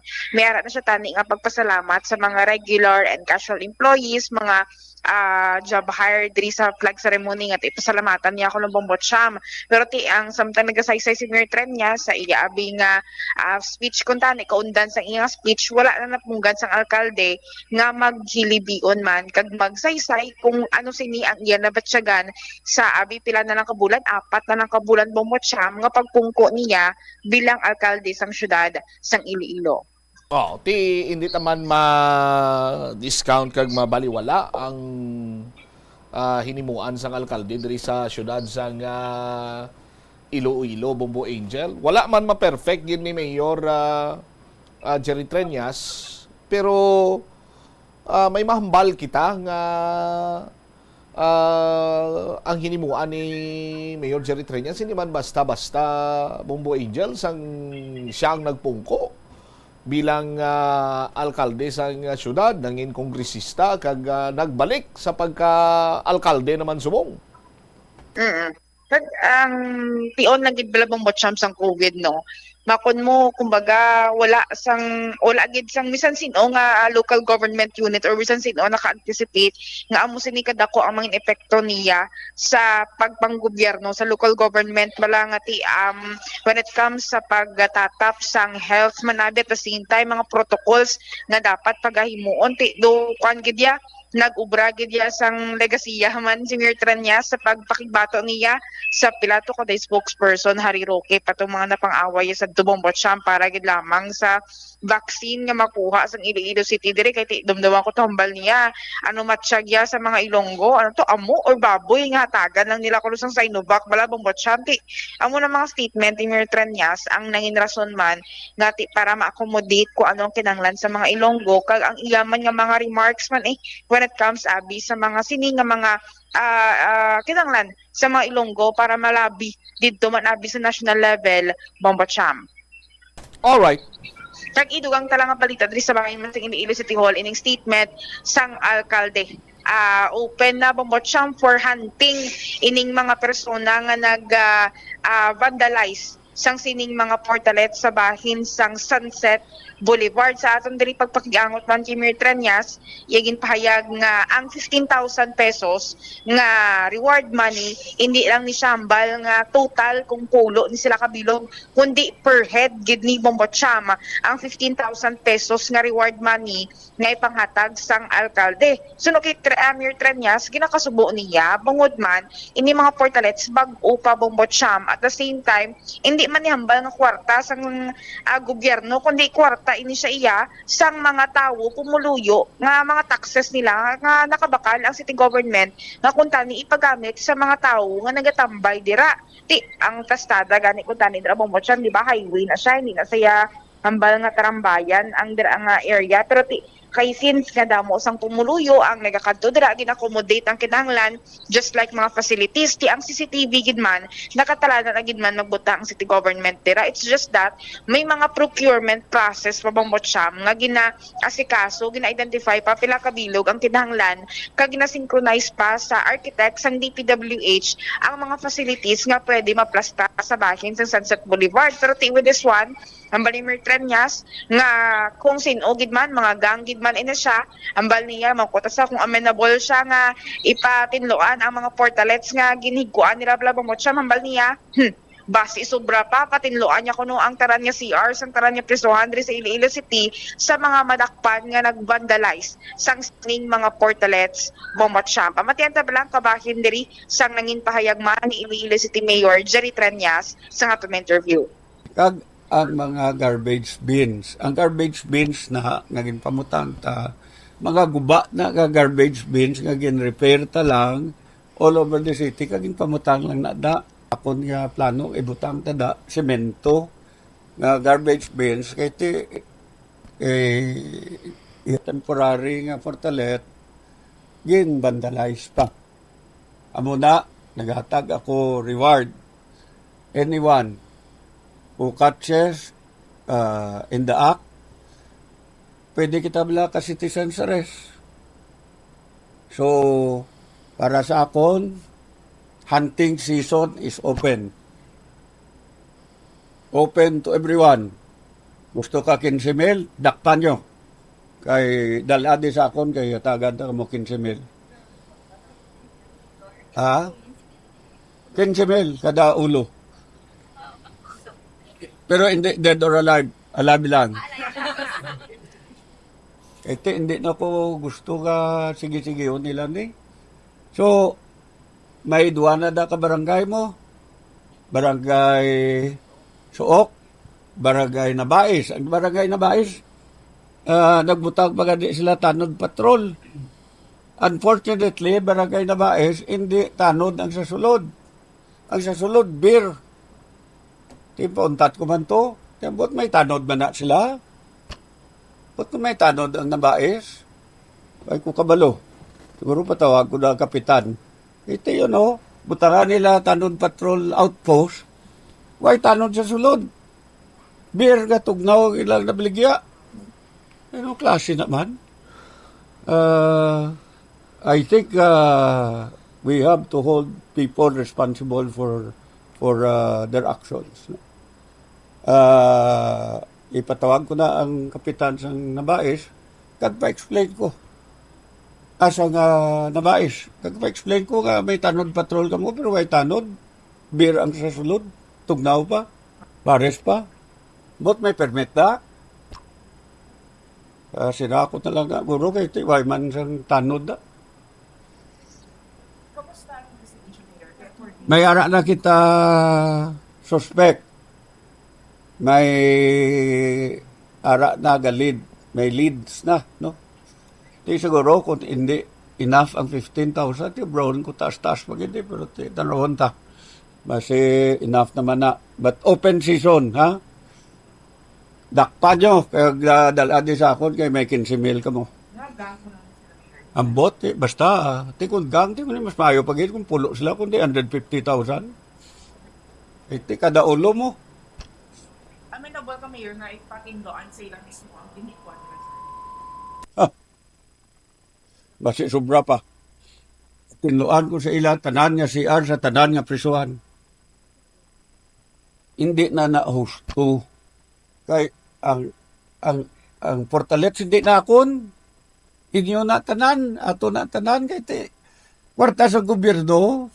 Ako na bla ako niya ti kita nyo man kwarta sa gobyerno kundi ato na tanan. Daw bag-o patugin pamutang ni Nel. Muna daw kasubo bala kay ti talagsalag taga bakal bag-o so amo pa na. So open season ha. Sino lang makadakop.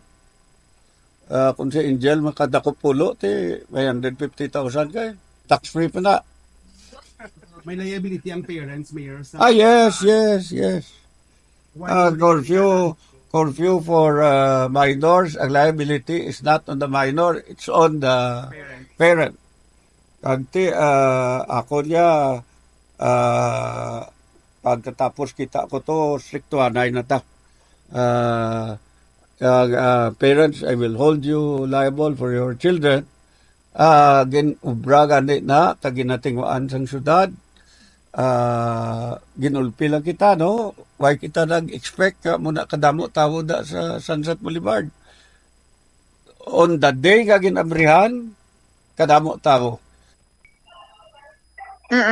Bombo Cham, nabatian sa makabombo naton si Iloilo City Mayor Jerry Trias. Napuno na gid si Mayor Trias sang kasarawayon sang mga nagbuhat sini. Ti 15,000 per head.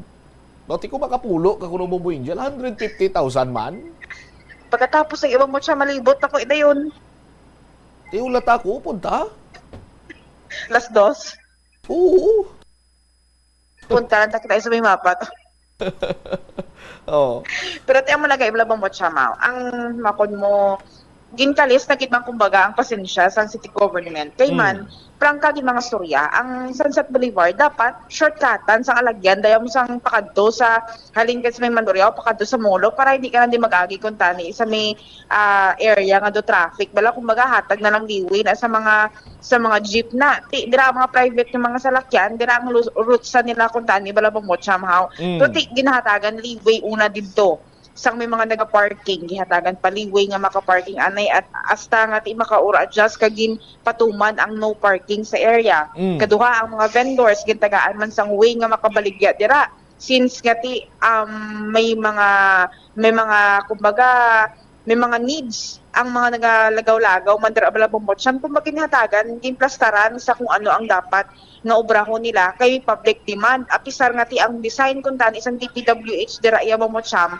alagyan lang gidya totally pero ti ang hambal nga ginabuso mo na ang ginhatagan ka facility ginabuso mo na wala pa ginhalungan ti do hindi naman na mayo bomot siyam plus sa mga basura pagida nga nagalinapta sa area sa mga kabombo naton. All right.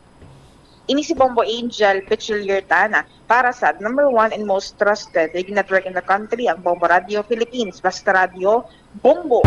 Salamat gid na Bombo Angel Tan. Ilakip na lang siguro Mayor Jerry Trias sir nga hindi lang dira sa may Sunset Boulevard sa kundi indiin pagid sini nga nagapatigayon sang vandal ining mga sarawayon kumadakpan 150 15,000 man. Para nga ni silang matagam kag insakto to mayor ang imo sining nga ginpayag nga mayara sang community service and the community service no patinluan sila ang CR sa tanan nga prisuan diri sa syudad sa Iloilo. May na nga magtagam-tagaman sila. Kag importante gid sini kung mga minor de edad ang liability yara sa mga ginikanan. Para nga wala na yan sang ibalibad pa mga ginikanan. Kay kung kaysa mo pa nang ginaano mo amo pa nang kumbala buho nga sarang sininila iyang malikawan ng ila sini nga liabilidad. Kay tiyang balon lang nila yat hindi na mapriso akong bata kay minor de edad. Di paano karon? Sa aton sin mga kabumbo hasta sa diin, hasta sa no mo na lang na yung rason ta perme. Nga hindi makontrol, hindi man mapriso kay minor de edad. Di mas mayo na nga ang ginikanan na mo yung sukton para nga disiplinahon sinila kag bantayan nilang ila sini nga mga kabataan. 21 minutos sa nakaligad sa takna sini nga law na pagbalik nato na banwa dugang nga mga balita kag impormasyon. Istoryahan ta ining manunudlo sa Fort San Pedro National High School. Papanawagan sa memorandum sa Iloilo City Schools Division na Superintendent kag hindi siya na ipagpatudlon. Kag anong latest diri sa nasapuan nga bangkay sa banwa sang San Enrique, Iloilo. Balikan tayo ni matapos sa bilang ka-importante nga mga panumdumoras. The Farmers Bazaar, your traditional public market with the touch of Plazuela Dos, ang isa ka lugar nga gintukod sa tion kag sa kasagsagan sa COVID-19 pandemic nga may tinutuyo nga maghatag sa imo sang safe marketing experience. Subong nga ang COVID-19 hindi na gid man dako nga pamahog kag nagapakadto na kita sa next normal. Rest assured nga ang Farmers Bazaar will further evolve agud nga magpadayon sa paghatag sa inyo sing satisfying marketing experience. The Farmers Bazaar sa lower level tara na pahamtang ang fish, poultry kag meat section para naman sa inyo mga kinahanglanon nga prutas Utan kagiban pa, magbisita sa upper level, pinaagi sa paggamit sa hagdanan ukon sa pagkadto direkta sa parking lot. The Farmers Bazaar, your traditional public market with a touch of Plazuela Dos. Plazuela de Iloilo, Billboard of Activities for February 23 to March 1, 2025. Excitement and enthusiasm are once again overwhelming. Totong Villaruz and his band bangod silang natalana nga maghatag sa inyo sa isa ka great musical show sa Marso 1, Sabado, sa Concert at the Plaza, blasting off alas 6 ang gabi. Sa tion sa musical show, napulo ka mga matahom nga Plazuela de Iloilo Special Edition Mags, kag madamo pa nga iban ang iga-paraffle sa mga suki sang Plazuela de Iloilo. Sa March 2, Domingo, ginaagda ang tanan nga mangin kabahin sa Eucharistic celebration nga pagahiwaton sa Latolda sa mga adlaw alas 11 sang aga. Sa tion sang Holy Mass, ipangamuyo naton sa Ginoo that we will always remember nga siya kag sagid lang ang nag-aisahanon nga true source ang kabakod nga aton ginakinahanglan to deal with life's challenges. Plazuela de Iloilo, we remain to be one with you in a common hope for a better community and a progressive country in 2025. Feeling sa pag-inom sang tea ang rason sang kadamaan nga paborito nga imnon ang tea. Sunod kay Ansley Hill, registered dietitian sa Western Oregon sa Estados Unidos, ang mas sobra 3-4 katasa nga pag-inom sang tea sa isa ka adlaw ang makadala sang hindi maayong nga epekto sa lawas. Kinahanglan nga moderate intake lang sa tanan nga ilimnon agod ma-achieve ang healthy living. Ang kalibutan ginakabug-usan sang 71% sang tubig ukon kadagatan. Kag ang kadagatan nagabulig sa pagtugas sang tubig nga aton mainom kag hangin nga aton ginahaklo. Gani aton halungan kag imentenar ang malimpyo nga ginaagyan sang tubig kag mga kadagatan sa masunod nga mga pamaagi. Magpartisipar sa mga organisasyon o clean-up events. Likawan ang paghaboy sa mga basura kung sa diin lang. Buhinan ang paggamit sa mga single-use plastic. Hindi pag-i-flush o kung ihulog sa mga lababo ang mga basura sa panimalay. Kaangay sang plastic straw, auto fluids, kag mga grasa. Kadagatan proteksyonan kag limpyuhan. Ini nga pahanumdom ang ginadulong sa imo sang the #1 and most trusted radio network in the country, Bombo Radio Philippines. Basta Radio Bombo! Ang cabbage o kon repolyo masaming nga panakot sa aton mga linuto. Suno kay Vanessa Voltolina. Ang cabbage isa ka excellent source ng vitamin C nga importante para sa pag-maintain sang strong immune system. Ang glutamine isa ka amino acid sa cabbage, isa ka makusog nga anti-inflammatory agent nga nagabulig sa pagbuhin sang joint pain, arthritis kag allergies. Ang cabbage naga-contain sang vitamin K kag antioxidant nga anthocyanin nga naga-boost sang mental function kag concentration. Nagasala ka bala sa imo nga tulunan kag daw hindi ka makahibalo kung ano ang imo nga unahon? Kung magtuon ikaw, siguraduhang anay nga nakakaon ikaw sang maayo, agud nga maka-function ang imo nga utok. Kung gusto mo ang snacks, siguraduhan man nga na-preparar na ini antes pa man ang imo study time.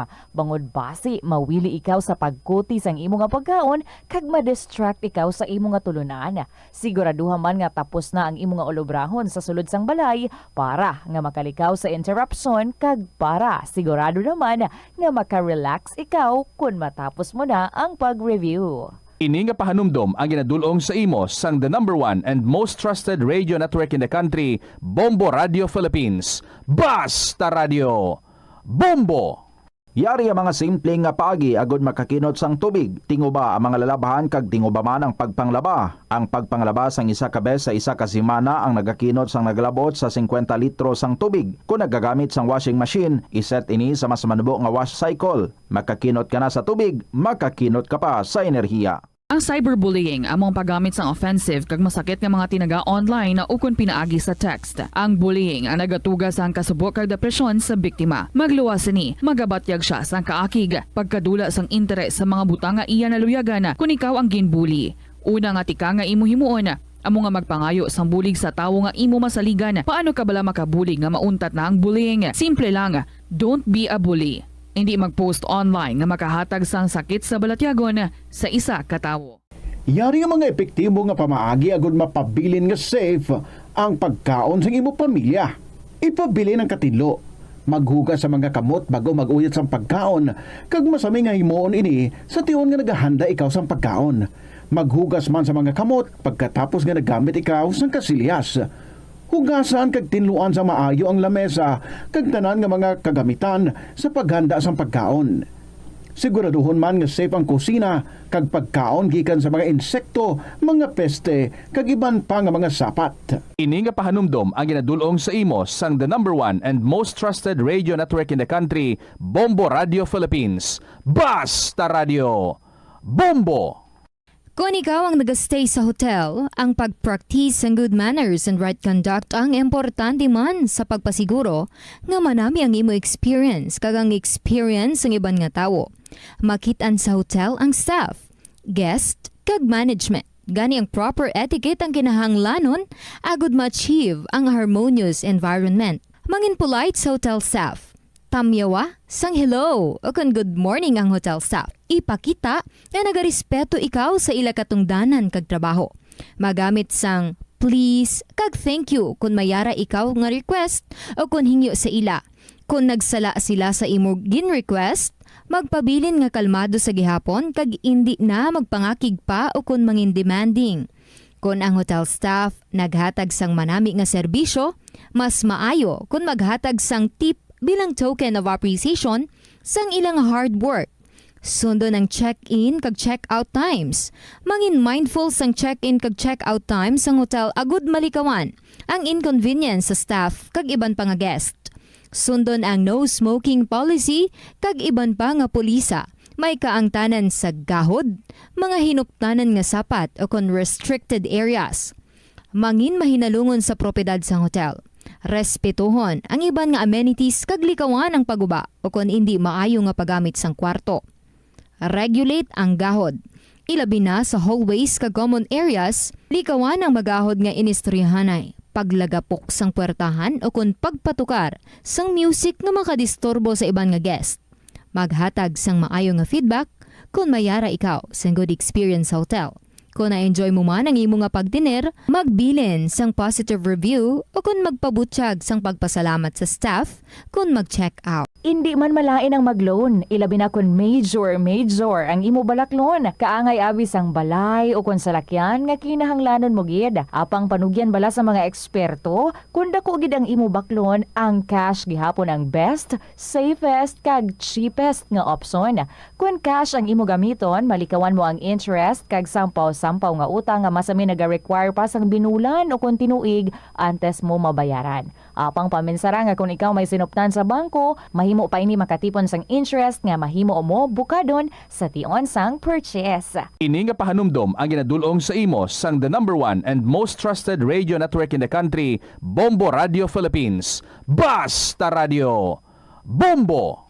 Wala sang adlaw nga ginapili ang mga aksis. Susta nakaligan sa takna siningalaw na balik na diri sa pagpangalagad sa Bombo anay sa udto sa gyapon ko mo Bombo Chama Blanco Hofer.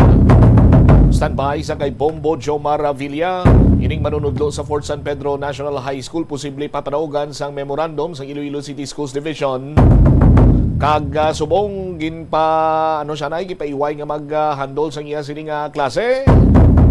Lakip ng latest update sa San Enrique Municipal Police Station matapos may nasapwan nga bangkay kag ginapatihan sini Banwa nga ini ang ginpatay sang mga suspitsado bangod nga may ara sang Rimalazo. Check ta si Bombo Jomar Villa. Joms or Bombo Jomar sa report. Please go ahead. Dako ang posibilidad nga hindi anay pagpatudloon sa mga estudyante ang maestra nga ginapabombo sa mga gilikanan sa Fort San Pedro National High School matapos nga wala gani ginpakuha sa midterm exam ang mga kabataan sa rason nga wala gid lamang makapasa sang ila sini nga project. Mismo gani ang principal man sang eskwelahan ang nag-question sa manunudlokon nga away ni sila ginhatagan sang midterm exam Bumbuchamp. So matandaan nga nagpabombo ining si alias Nene ginikanan karon sang grade 11 no, senior high school student. Matapos nga why ini sila makakuha sa midterm exam sa naglikan si Gismana. Bangod gid lamang why ini sila makapasa sa ila sining project. Magaluwas sina may mga pilaman ka mga concern no nga ginapalabot man ang mga ginikanan at the same time mga kabataan na tuhoy man diri sa sining nasambit sining manunodlo no. So ginpakigangutan naton diri si Dr. Maria Luz de los Reyes ang Iloilo City Schools Division Superintendent kag subong aga sunod sa tungdan nagpadulong no sa iya sini katalatapan ang principal no si Sir Gallardo sa Port San Pedro lakip sini ang sining head no sa English Department dito man nga nagatubang kay Dr. De Los Reyes Bumbuchamp sa diin sunod diri sa tungdan based to sa ginpang submit na nga incident report sang principal sa natungdan may nakita ini siya nga mga pila no kado hindi maayo sining pagtrato sang manunodlo sa kabataan. Isa to gani ang nakita nga ti may ara sa mga kabataan no, nga nagareklamo bangod nga ini sila ang ginapamuyayaw no, sa nasambit sila nga manunodlo at the same time may ara man nga kasubong nga ini sila ang ginapahog no, do may mga discouragement la kay isa to sa na-mention sa natungdan ginapahog kuno sa manunodlo ning mga kabataan nga hindi na sila magkuha sang exam, hindi na kuno sila magpa-enroll at hindi man kuno sila makapasar sa sunod sining grading period. Bumbuchamp na. So based diri sa natipon sining mga report isa ni sa mga balalasihan sunod sa natungdan nga may paidalom na sa sining ginatawag sini karon nga pag-investigate ang ininasambit sining nga manunodlo kung sa diin part sini amo ang pagkakas-anay no sa iya nga magtudlo sa mga kabataan subot silingon hindi siya anay pagpatudloon pero ang matabo sini mapadayon ang iya sining duty within sa eskwelahan no so kung ano nga mga mahimo nga mapatrabaho sa iya depende man sa principal kag sa istoryahan karon sa schools division kung ano ang mahimo anay nga ihatag sini nga trabaho sa natungdan nga hindi lang ini siya nga makatubang sa mga estudyante bangod nga ti sunod diri sa schools division may mga epekto ini no sa kabataan kung magsigi-sigi ang ila sini nga pagatubang sa sining nasabit sini nga manunodlo nga ginakabig nila nga ati madamo sang sang epekto man no especially sa mental health sang mga kabataan. Bumbuchamp ti subong adlaw suno kay Dr. De Los Reyes possible nga makapanaog na isla sa memorandum kay di man dali nga mag desisyon. So possible na mo na ginabatayan subong nga panaog sa memorandum nga hindi na ianay siya no temporaryo nga makatudlo face to face sa mga kabataan. Bumbuchamp arib la ang kabahin sa pahayag ni Dr. De Los Reyes sang ma-interview diri sa Bombo Radio. Bombo Jomar no and sa Bombo man. Bago lang ko ka-meeting kay Sir Freddy Gallardo upod sa iya mga department heads, especially sa English department head nga under gid ang teacher nga ginareklamo. Nag-gather kita details kung ano gid bala nagkalatabo didto kay I was in Manila for the whole week. And may folder man ako diri containing sang mga report no incident reports nga ginsubmit sang Fort San Pedro nga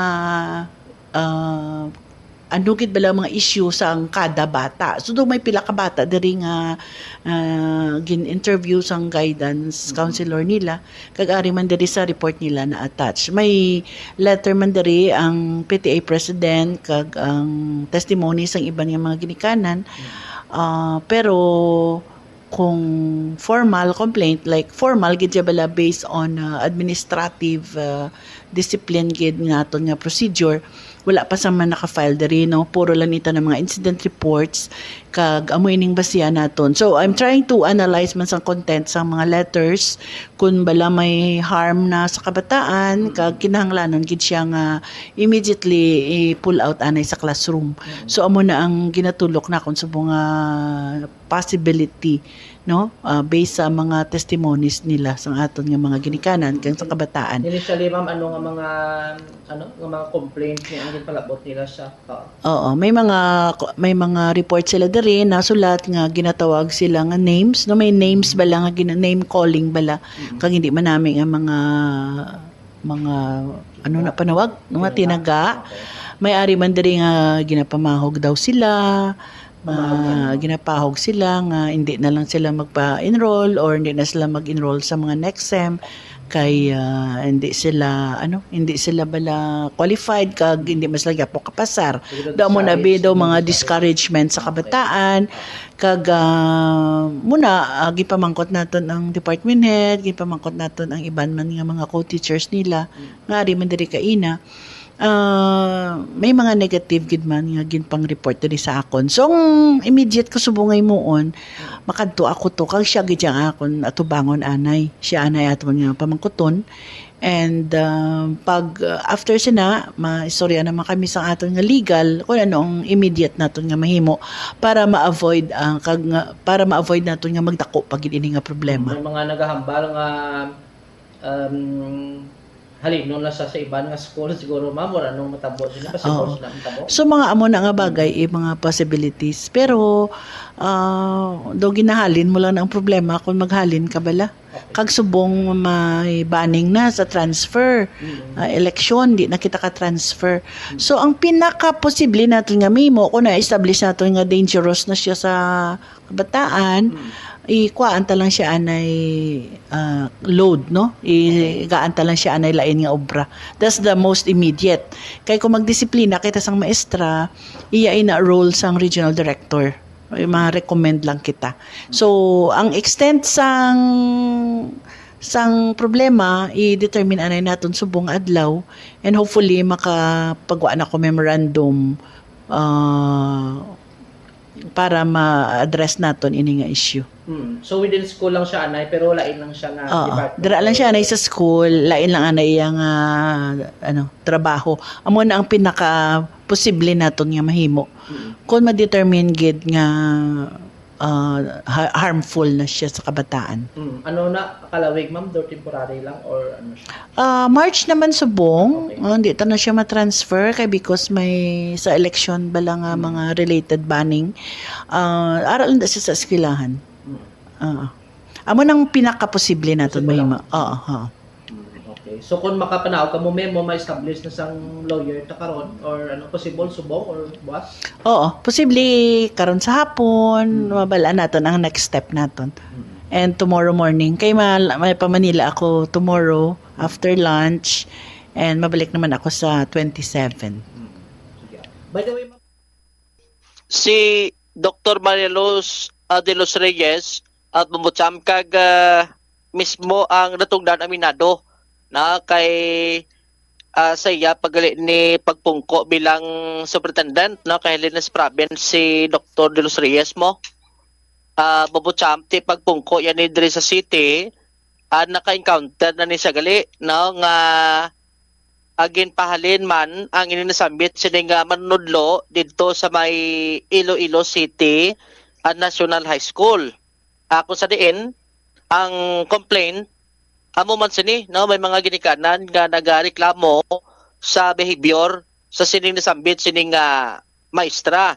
So ang desisyon sang school superintendent nga ginhalin ini siya sa may Fort San Pedro National High School sa pagpati nga basikon didto mabag-o basikon kinahanglan sa nga bag-o sining environment pero ti sa natabo sinido kasubong wise sang development no do momento ang gin kadismayas dugang sang natungdan.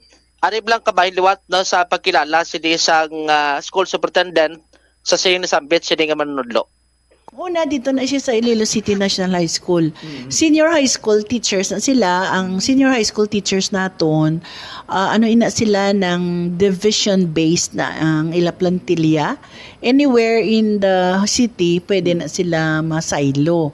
So dito sa sa una sa Iloilo City National High School, may issue man dito no nga hindi naton do wala man gid bala nila gin seryoso, wala man siya nag-file formal complaint. Do amo man siya. So siling ko gaanta siya new environment. Kay base bala sa environment lang kag ang mga kabataan walain man dito nga magineho base kung mas change nato ng school base malikawan naman di na masulit. Ang issue between man gyapon sa parents kag sa iya, so subong maari naman so that's why nga ang issue kung kabataan ang apektado no ang mental health na nila bala sang kabataan ang apektado daw dapat nagiba naton tagaan isang tutok siguro na hindi na maglala. So balik ka patugling division superintendent ma'am that time sa CCTI siya. Oo, ari na ko din. Oo. Ako na nag-transfer sa Fort San Pedro National High School. So doon hindi man gid magliwan so change of environment kag nami man to sa fort mo medyo aggressive man na ang mga ginikanan. So amo na ani ko ay daw hindi mag-andar ang aton nga change of environment nga tactic no. Sige, pero ako I am for the mental health and emotional health of our children. So tagaan ko ni attention. Ma'am, si Dr. Marelos de los Reyes nagpasalig siya sa mga ginikanan nga tagaan sini no sa nagakaigo sa attention nga kung paano nga ma-address ang ining problema asining mga kabataan kay magluwasti sa mga ginikanan apektado man kay may pila ka mga ginikanan nga complaint nga gusto tani nila na maistorya ang maestra kag at least nga baluan bla kung anong problema sa mga kabataan pero do nagapamalibaban kuno ana sambit siya di ka manunodlo nga kung paano nga ma-address ang problema pagi sa paginunanon sa maestra kag sang mga ginikanan. Nakabaton kita information subong nga ngining mga kabataan nga waging pakwa sing exam dogin pakwa na ini sila bumutsam no kay kun basihan ko no ang guidelines sa Department of Education kung may mga estudyante nga wagin man nagapasa sang project so di rason no nga hindi ni sila pagpakwaon sang midterm exam bumutsam bisan ano man ako no ang problema sa estudyante so nagakadapat nga pakwaon gid sa sila sang exam kag kung may problema sa project buhinan lang to kuno ang grade siya kung wagid man sa ka subject sa kung ka submit sa nga sila project no sa kung ano man nga subject nila sa ila sini karon nga eskwelahan bumutsam so tagaanta niya no basi kung makapagangot man kita duga sa sining mga ginikanan no kung ano man ang ila sining mahambal matapos katigin tagaan na sang atensyon sa Department of Education Iloilo Schools Division kag mismo man ang principal no nga kung paano nga ma-address ang inising nasambit sining issue bumutsam.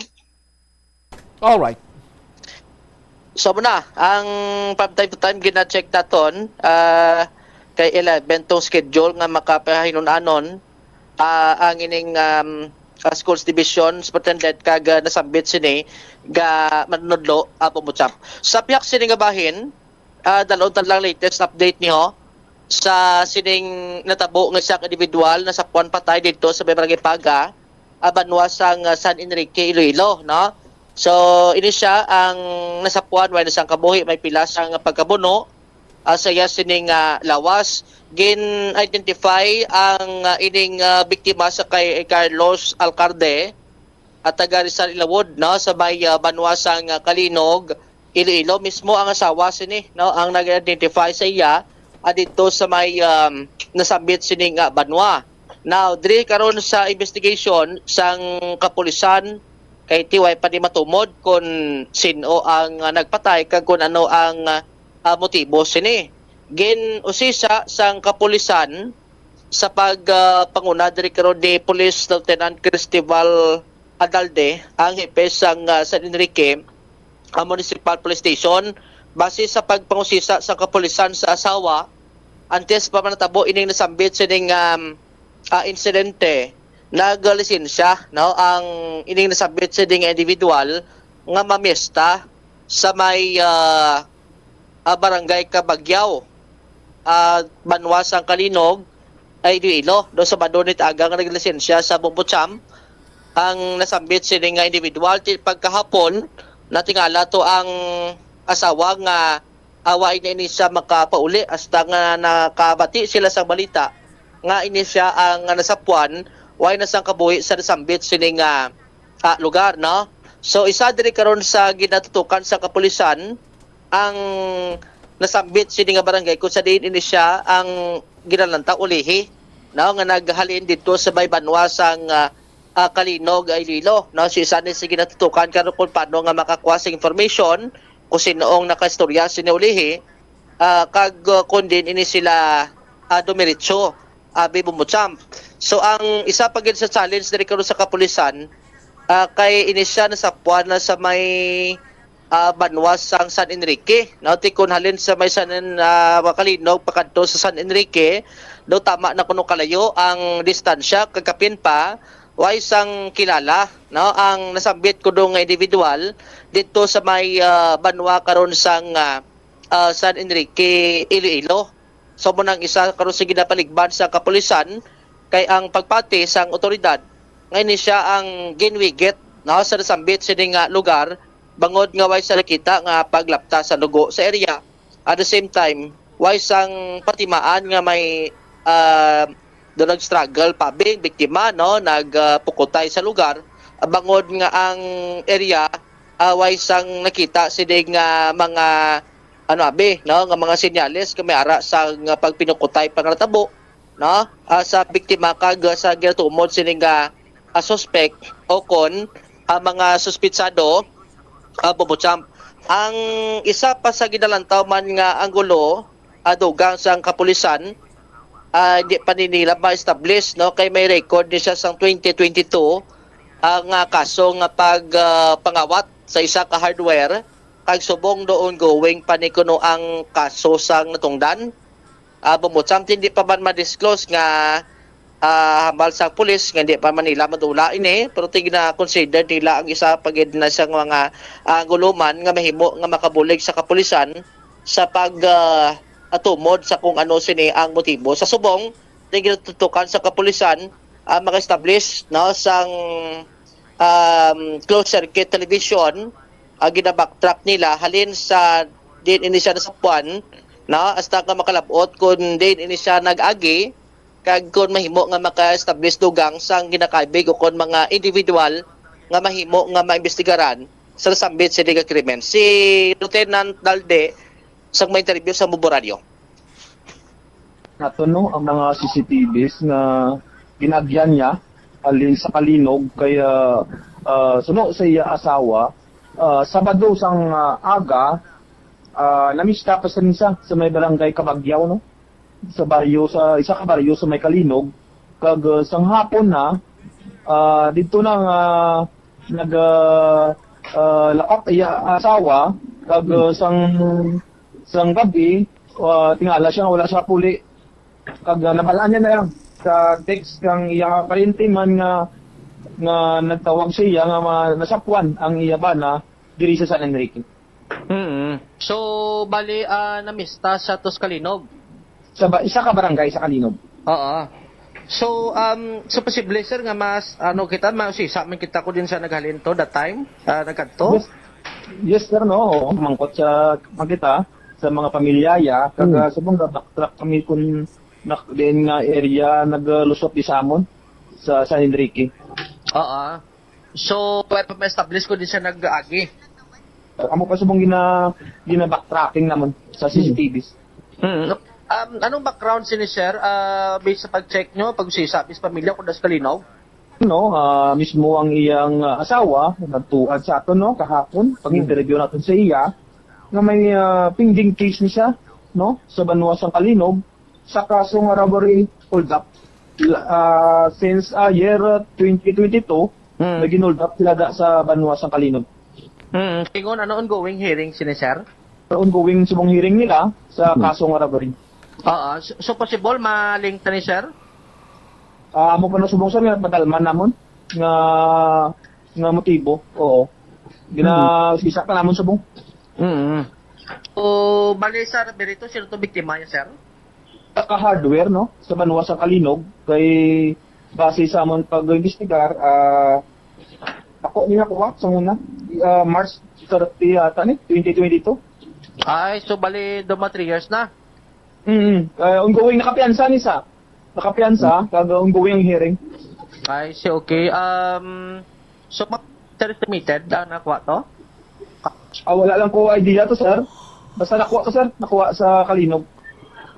So magluwasin na kami information nga dohalin sa kunos Bulangan sir. Sa natabo ne, antes natabo ne? Kasi sa iyang asawa, wala na siya nabulang sa subong. Amo nang iyang na-statement sa amon, pero kung may mga namatyan, dira man siya kadto ga Uruampang. So why siya gabulang? Pero sa una sir?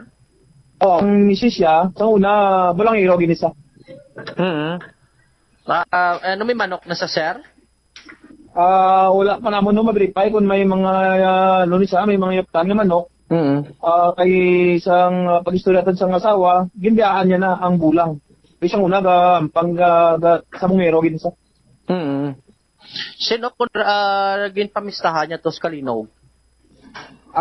Sa parinti nila, sa may Kabagyaw. Kabagyaw? Ano Kabagyaw, barangay Kabagyaw. Parinti man nila ni atong biktima. Sa conversation, may mga ebidensya kamong mga others sa cellphone? Bali, ang cellphone wala kita recover among identify gid sa kay biskan resibo lang or mga picture sa kaita wala gid sir. 0-0 rin kami kahapon sa identity sini. So ay man siya doon na may conversation may ulihin sa pamilya sini sir? Sa pamilya niya? Amo lang to ang last na hapon sa ngaga nga nagsurianay sila ng misis niya. Nga every time kuno maglakat ni siya, lisensya gid. Pero sang time siya wala sa lisensya. Basta may mga naga-treat na sa iya sir, may na-mention ang sawa? Di ba ang statement sa sawa buot man niya pa na? Mga balbuot ano wa isang mga involvement sa muna? Sa pagkilalaya. Iyan ang sa amon statement. May plano ka mo ma-coordinate sa Kalinog PNP, sir? Yes, subong mag-trapping kami subong. Kung din nag-alin sa area, pagkato di sa amon. So, bali na-establish nyo, sir, nga why sa lugar na tabo ang krimen? Posible man, sir. Muna tanaw namon, kaya pag-abot namon sa area, tiskog na sa, tinlo na, wala para sa mga struggle, di wala sa blood stain na tingnan sa tuta. Posible man, sir.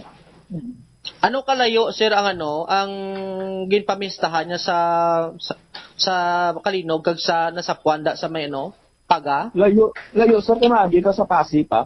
Layo. May 10 kilometros? Hindi ko lang matansar, sir, pero layo kay ang gano'n ka Pasig. Amo gani, subot silingon kung for example kung dito sige patay sa Kalinog dalon pa sa ni Ricky, no? Ano man? Do ka bahol. Pero gapadalman man namon.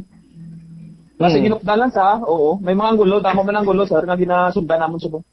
Ano iban sir, possible lang anay? Possible man disakyan man sa. Okay. Siya na drive. Na PD man. Tapos ginbuno? Oo. Okay. Sa motor, why kami na nagalapta to be sa motor? Wala, sir. Tinlo ang motor. Pag-abot namon, ano na sa mong? Kumbaga, medyo dugay na gano'n na tiskog na sa Kaya kung ga-drive sa kagin buno, siya siyempre dugo, mga tagas di slalom, no? Ano minsan kaya gagawa kinaya mo ang biktima? Hindi man pwede nga kung Gamay lang nga pilas, damo na dugo. Kapit ba?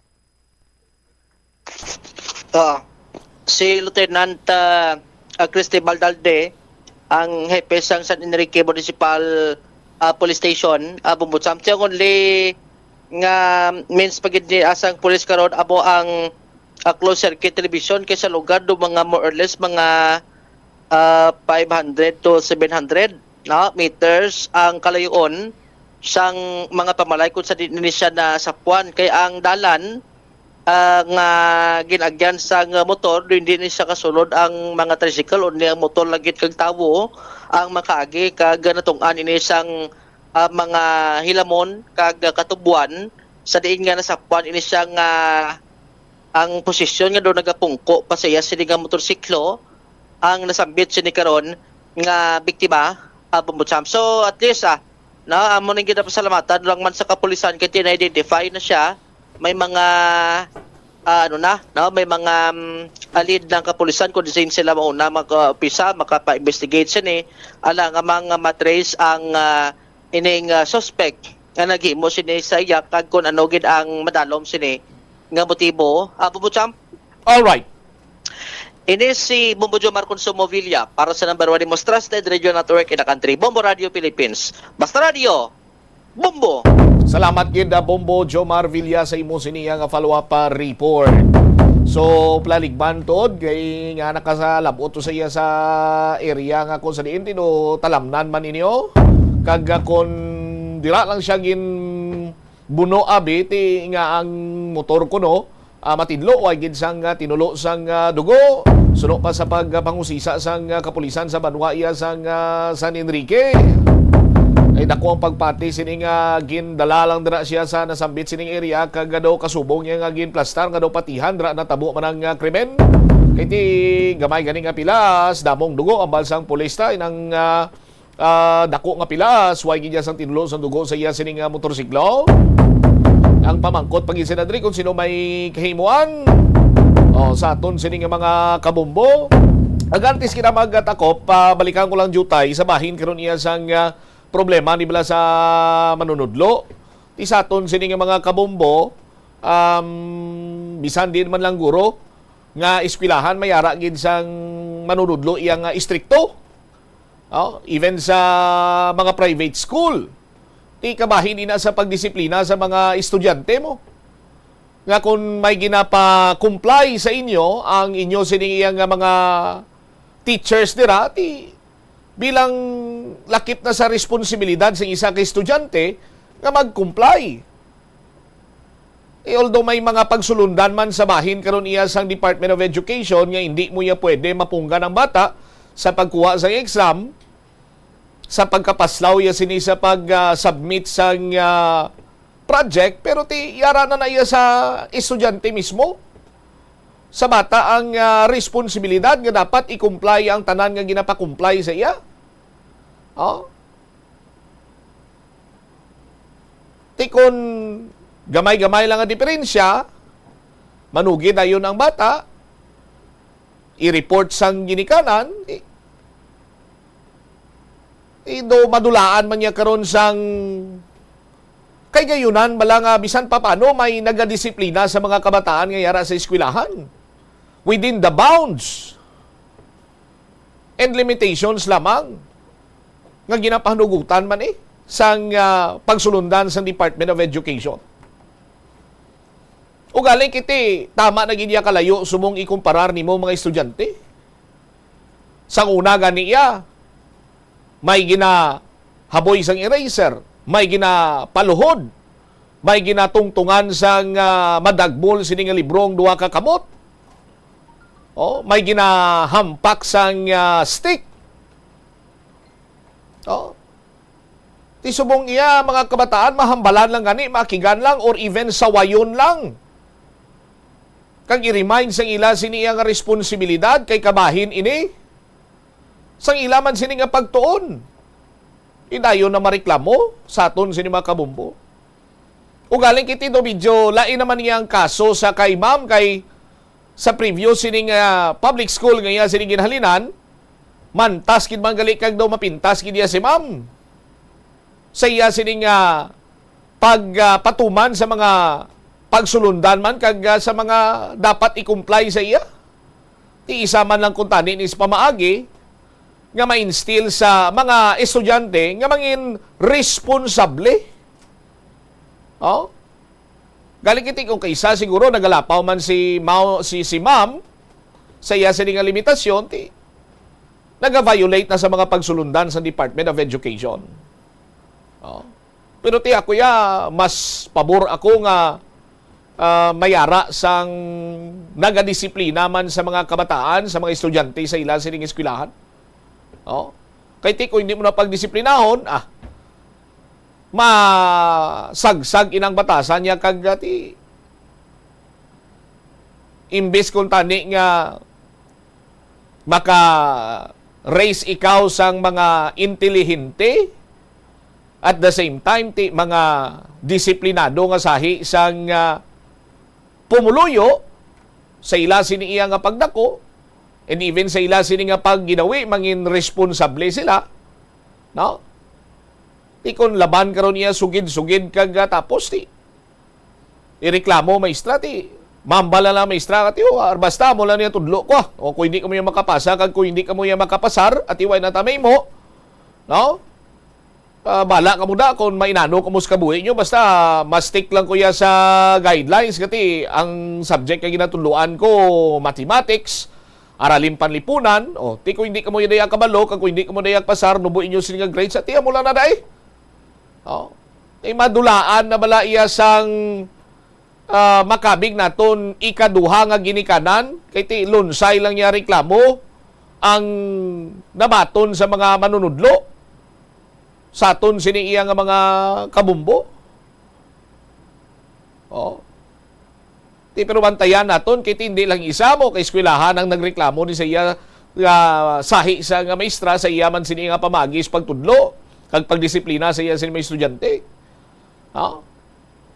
Halin sa isa ka public school, ginsaylo sa isa ka public school para kung tani nga may new environment man si ma'am, pero ti amo man sa gyapon sa aton sini nga mga kabumbo ti nagadepende na ini karon sa bahin iya sa Iloilo City Schools Division Superintendent kung ano ang iya sini nga mga mangin desisyon sa nasambit sini nga manunudlo.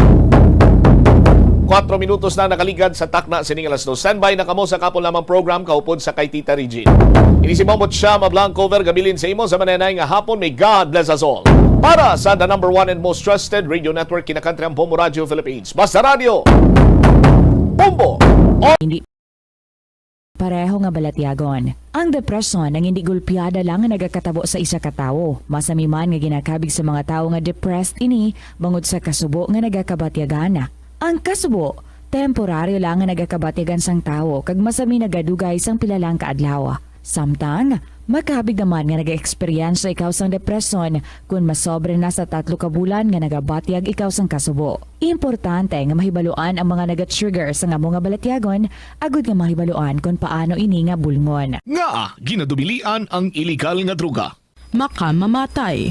Ang nagagamit sang shabu posible mapatay tungod sa cardiac arrest o kung hindi gani tungod sa drug overdose.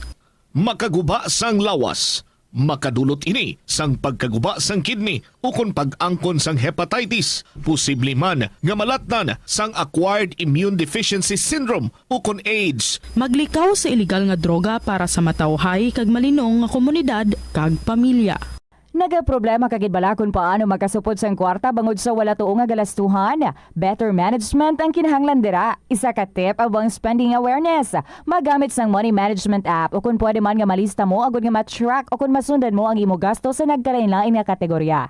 Diri mo mahibaluan kung pila ang imo gasto sa hindi manggid kinahanglanon kaangay sang pagkaon sagwa, entertainment kag bisan ang adlaw-adlaw mo nga pagpangape-kape sagwa nga tuman ka gasto. Kung maedukar mo na ang imo kaugalingon sa sini nga mga andan mo, sigurado nga makahimo ikaw sang plano kung paano ikaw maka-improve. Ini nga pahanumdom ang ginadulong sa imo sang the number 1 and most trusted radio network in the country, Bombo Radio Philippines. Basta Radio Bombo! Yari ang mga simple nga paagi agud makakinot sang tubig. Kaayuha ang mga taga sa tubo kon hose. Hindi tanan nga taga sa mahapos kagilayon nga makita tungod ang mga tubo kon hose ang nakalubong sa duta o kon semento nga bahin sang balay. Kung magsigi ang mga tagas nga ini, mahimo nga magalabot sa 10,000 ka litro sang tubig ang mausik sa isa ka tuig. Maggamit sang leak detection tool o kon magkonsulta sa mga eksperto kung may pagpangduwa-duwa nga may tagas sa mga tubo sang tubig agod ini gilayon nga makaayo. Madamo sa ato ng hindi katulog kung wala sang electric fan. Yaring pila sa hindi manaming epekto sa paggamit sang fan kada gabi. Congestion, ang naga-circulate ka hangin halin sa mga fans, ang makapadry sang baba, ilong kag tutunlan. Allergies, masami nga madala sa hangin ang mga yabuok na naga-trigger sang allergies. Makatugas ang muscle cramp ang hangin nga naghalin sa mga electric fan. Ang mga kun kaisa, may eksperyensyahan ng masakit na lawas kung magbugtaw. Importante man nga regular nga tinluan ang fan blades, agad masigurado nga hindi ini pagkiniran sang yabuok. Yari ang mga epektibo nga pamaagi agud mapabilin nga safe ang pagkaon sa imo pamilya. Lutoon sa maayong pagkaon, ilabi na ang karne, manok, itlog, kag mga seafoods. Sa pagluto sa mga pagkaon nga may sabaw o konsarsa, pabukalan, kag paturon nga nagalabot ini sa 70 degrees Celsius ang temperatura. Bago kaunon, initon sang husto ang mga nabilin nga mga pagkaon o konsudan. Taguon ang pagkaon sa husto nga temperatura. Hindi pag-ibilin ang naluto nga pagkaon sa ordinaryo nga temperatura sa sulod sang 2 ka oras. Ibutang gilayon sa refrigerator ang luto nga pagkaon kag mga pagkaon nga madasig mapanos. Ipabilin nga mainit o kung masobra sa temperatura nga 60 degrees Celsius ang luto nga pagkaon, bago ini ihanda sa imo pamilya. Hindi pagtaguon sa madugay ang pagkaon mangin sa refrigerator. Ini nga pahanumdom ang ginadulong sa imo sang the #1 and most trusted radio network in the country, Bombo Radio Philippines. Basta Radio Bombo! Hindi ako Kada 39 segundo, may isa ka tawo nga nagakabiktima bangod sa paggamit sang computer. 8 ka milyon sa kada tuig ang ginaatake sang hacker. Likawan ang mangin isa sa biktima, mangin mahinalungon sa mga ginapanghatag nga impormasyon, protektahan ang kaugalingon, paggamit sang internet pasangkaron. Ini nga pahanumdom ang ginadulong sa imo sang the #1 and most trusted radio network in the country, Bombo Radio Philippines. Basta Radio Bombo! Kunyara ikaw sa balay sang iban, importante ang pag-practice ang good manners and right conduct sa pagpakita sang respeto sa tagbalay, sa ila space, kag sa ila pamilya. Be punctual. Kung ginimbitar ikaw sang tagbalay nga magkadto sa ila, mag-abot sa kinistoryan nga oras, hindi tuman ka temprano kag hindi man tuman ka late. Paibaloon gilayon ang tagbalay kung makaabot ka nga late o kung hindi ka makakadto sa ila. Magdala sang regalo sa tagbalay kaangay sang bulak o kung pagkaon. Apisar hindi man ini mandatory, apang makabig ini nga maayo nga pamaagi sa pagpakita sang appreciation sa iya nangin imbitasyon. Kung ikaw ang gin-invite para magkaon, magtanyag sang bulig sa pagpreparar sa kusina o kung himuson ang kinanana pagkatapos. Mahimo ma-appreciate sang tagbalay ang imo willingness nga magbulig.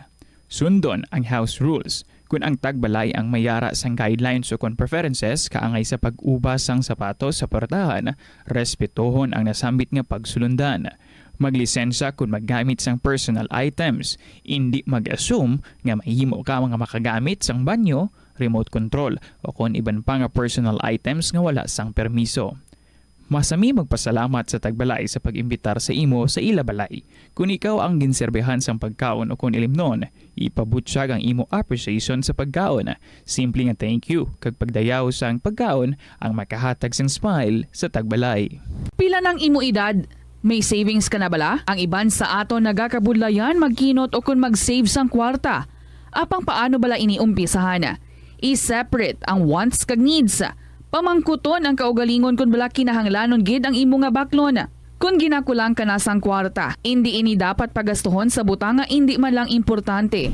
Kung hindi ka gid makakinot, mas maayo nga buhinan mong imo expenses. Mag-set sang goal. Umpisahi ang pagpanumdum kung para sa diin o kung para sa ano ikaw nagakinot. Ang Iloilo River Esplanade ang lugar nga para sa inyo. Ini ang favorite spot sang mga Ilonggos sa pag-ehersisyo kag paglantaw sang sunset. Madamo man sa mga local cafes kag restaurants nga malapit sa Iloilo River Esplanade nga makasatisfy gid sang imo nga kagutom. Ang Iloilo River Esplanade ang nakadaog na sa madamo nga mga awards, lakip na diri ang 2017 Gantimpala Excellence Award. Nabaton man sini ang haligi ng Dangal Award para sa Landscape Architecture category sang 2018 National Commission for Culture and the Arts o kon NCCA haligi ng Dangal Award. Hindi malikawan nga ginapangita gid sa isa ka tawo ang foot massage. Magluwas nga manami ini sa pamatyagan. Mayara man ini sa maayo nga benepisyo sa lawas. Sunod kay Dr. Tyler Wheeler, Primary Care Sports Medicine Physician, ang malipot nga foot massage ang makapahagan-hagan sang stress. Ang moderate pressure massage ang safe para sa mga kalabanan nga tawo ilabi na ang may mga kondisyon kaangay sang arthritis kag long-term pain. Mahimo man nga mag-seek ang professional massage therapist para sa imo nga relaxing foot massage. Yari ang mga tips nga dapat mo tandaan para maging safe kag healthy ang pagkaon sa imong pamilya. Maglikaw sa tuman ka matambok, maasin, kag matamis nga mga pagkaon. Basahon sang maayo ang label sa mga balaklon kag i-check gid ang ilang nga expiration date. I-check sang maayo ang ginabakal nga karne kag isda agud makalikaw sa diarrhea kag food poisoning. Likawan naman nga magbakal sa mga unlabeled kag ginrepack nga mga pagkaon. Kung ginrepack gid man ini nga mga pagkaon, kinahanglan nga mayara sa gihapon ini sang husto nga label information. Ini nga pahanumdom ang ginadulong sa imo sang the number 1 and most trusted radio network in the country, Bombo Radio Philippines. Basta Radio! Bombo! Kagasto gid bila sa imo adlaw-adlaw kag feel mo gid pirmi ang petsa de peligro bangod nga wala na gid unod ang bulsa. Gamita ang imo bulanan nga spending habits, amo man ang imo bulanan nga take home pay agud nga makasat ikaw sang budget nga imo gid masunod. Wala man sang pulos ang istrikto katama nga budget kaangay sang indi gid pagkaon sagwa. Apisar nga naandan mo na nga naga-take out ikaw 4 ka beses kada semana. Sa malipot nga pulong, himo ka sang budget nga nagasanto man sa imo nga lifestyle kag spending habits. Dapat nga himuon mo man nga inspirasyon ang imo budget para makaangkon ikaw sang bag-o nga mga hobby, kaangay abis sang pagluto sa sulod sang balay. Ini nga pahanumdom ang ginadulong sa imo sang the number 1 and most trusted radio network in the country, Bombo Radio Philippines. Basta Radio! Bombo!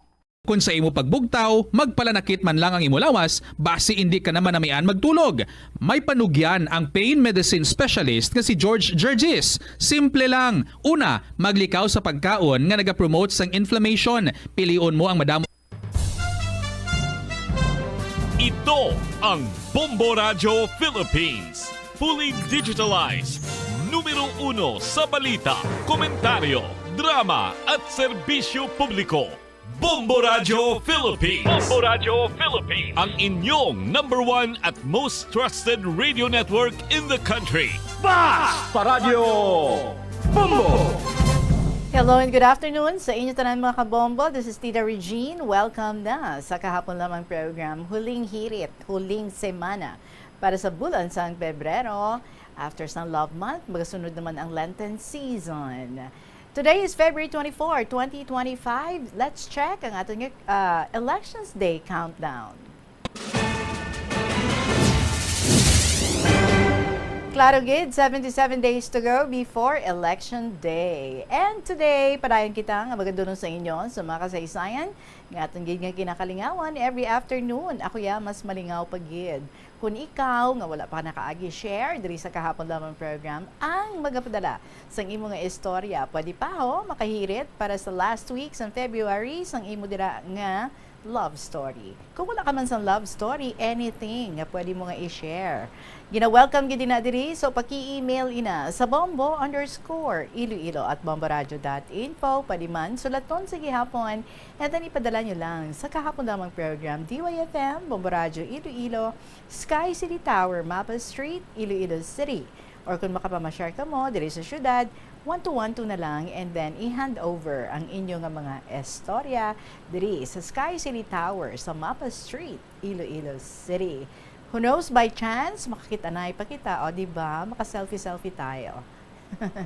16 minutes after 2 o'clock, ari na si Romuel Hambre, pambukas ng kalingawan diri sa kahapon lamang program. Never change. Welcome sa KLP.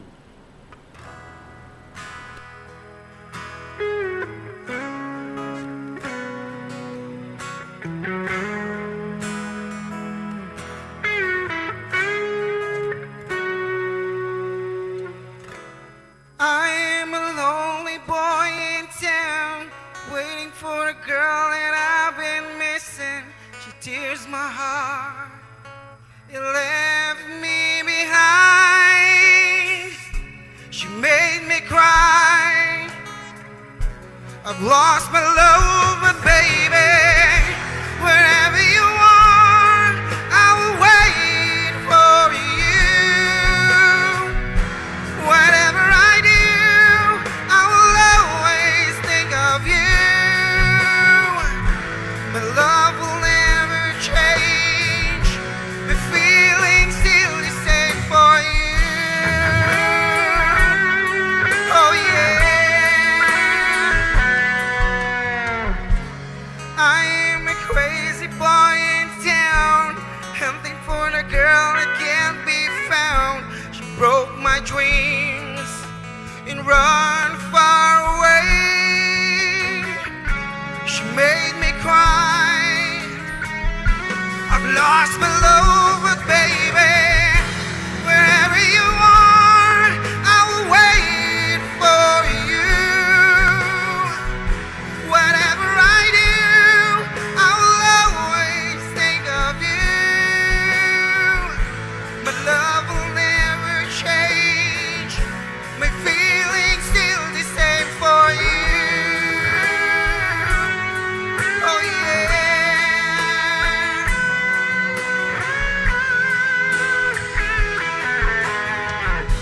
And baby, if I found you, I'll never let you go. I'll find a way that you will stay with me. Yeah,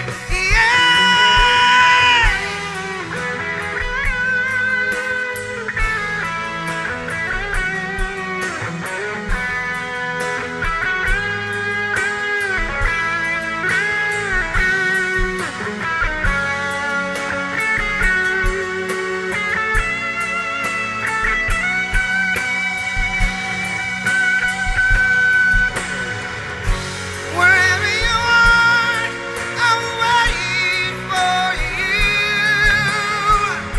Whatever I do, I will always think of you. My love will never change, my feelings still the same. Wherever you are, I will wait for you. Whatever I do, I will always think of you. My love will never change, my feelings still the same for you. And baby, for you.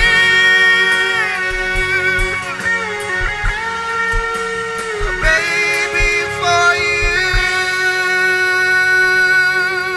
Romuel Hambre and Never Change. Please don't change. If you're going to change, please, it should be for the better. It is now 20 minutes after 2 o'clock. Hello again and welcome sa tanan dirang nag-join na sa aton, diri man or abroad. Salamat sa liwat sa inyong presence.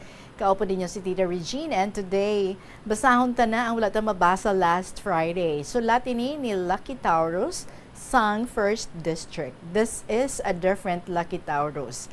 Sa usual previews nga mga ginpangbasa naton, atoya si Lucky Taurus to siya from Romania. This time, iniya si Lucky Taurus sang 1st District. So we will read her story and it says, Dear Tita Regine.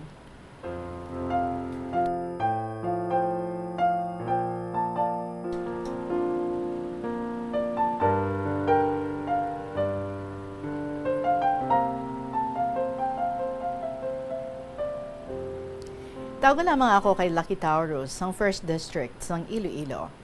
Ako may ipasakop man sa imo, parte sa akon paghigugma. Parte ini sa akon ba na subong Tita Reg, nga mahambagid ko, nga laki gid ko ya sa iya. Ining bana ko, same lang kami sang banwa.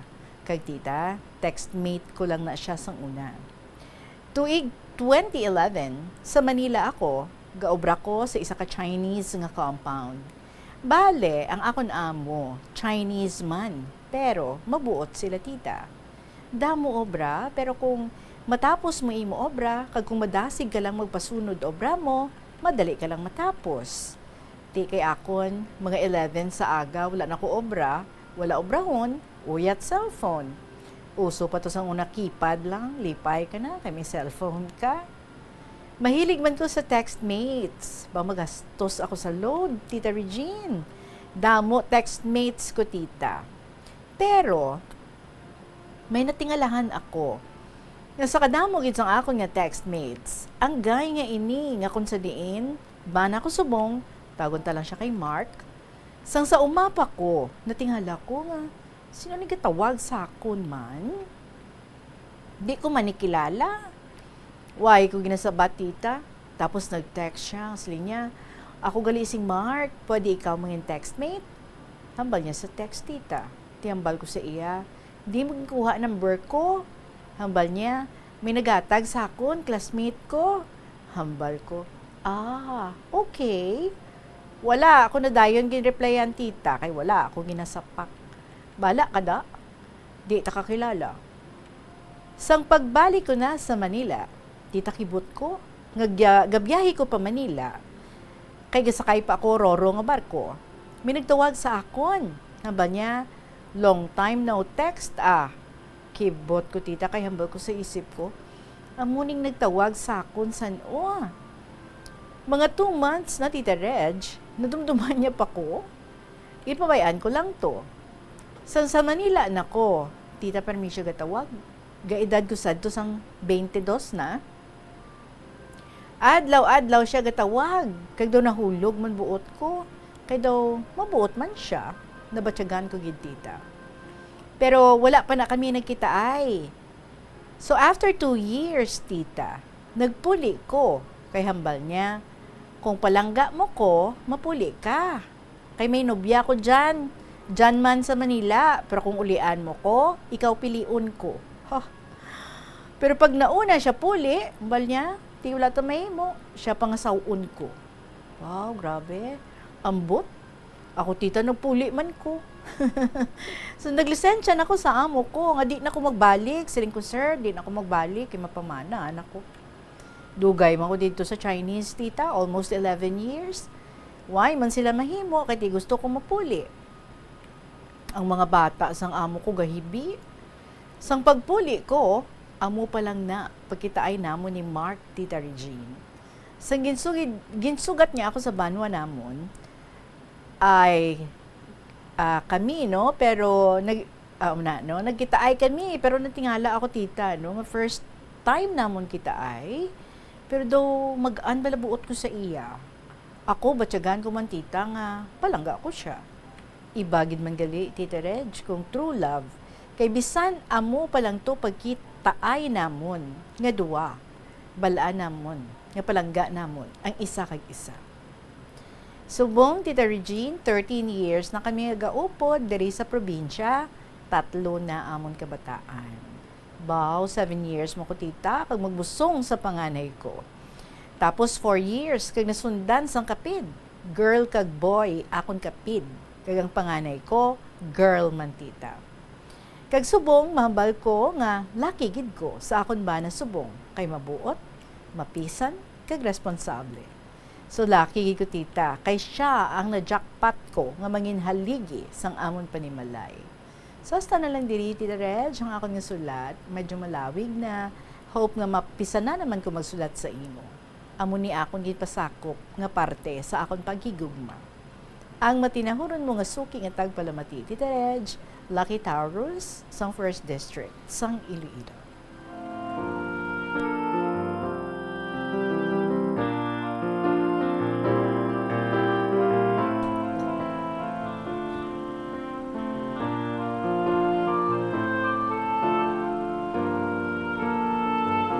Well, Lucky Taurus, happy ako nga ti nagswak ka mo nga duwa. The first time na nakita ay ka mo, you felt the connection. So, laing gid man, no? As in, mapatsagan mo gid man na kung do ka bugat o kung do ka magaan, do may warmth, and then feeling mo connected gid ka mo, no? Sa isa kag isa. So, kamuya nga duha, you felt the connection the first time nga nakita ay ka mo. And so, you decided both nga ti magpakasal ka mo nga duha, and after 13 years, though, you made the right decision, it seems. Kay happy ka musubong sa inyong pag-upod, sa inyong pagpangabuhi, kag swerte, ha? May kapid ka mo, and then may subang ka nga babae, so that makes 3 ang inyong mga kabataan.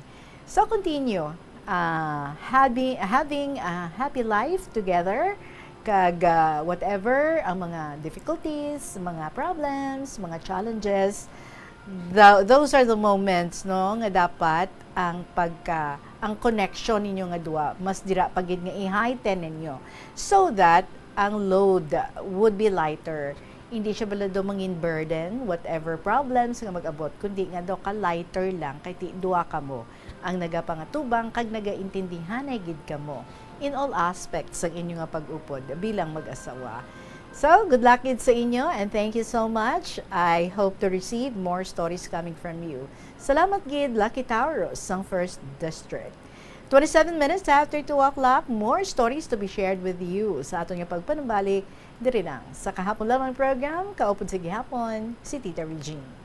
The Farmers Bazaar, your traditional public market with the touch of Plazuela Dos, ang isa ka lugar nga gintukod sa tion kag sa kasagsagan sa COVID-19 pandemic nga may tinutuyo nga maghatag sa imo sang safe marketing experience. Subong nga ang COVID-19 hindi na gid man dako nga pamahog kag nagapakadto na kita sa next normal. Rest assured nga ang Farmers Bazaar will further evolve agud nga magpadayon sa paghatag sa inyo sing satisfying marketing experience. The Farmers Bazaar. Sa lower level, tara na pahamtang ang fish, poultry, kag meat section para naman sa inyo mga kinahanglanon nga prutas, utan kag iban pa, magbisita sa upper level, pinaagi sa paggamit sa hagdanan o kon sa pagkadto direkta sa parking lot. The Farmers Bazaar, your traditional public market with a touch of Plazuela Dos.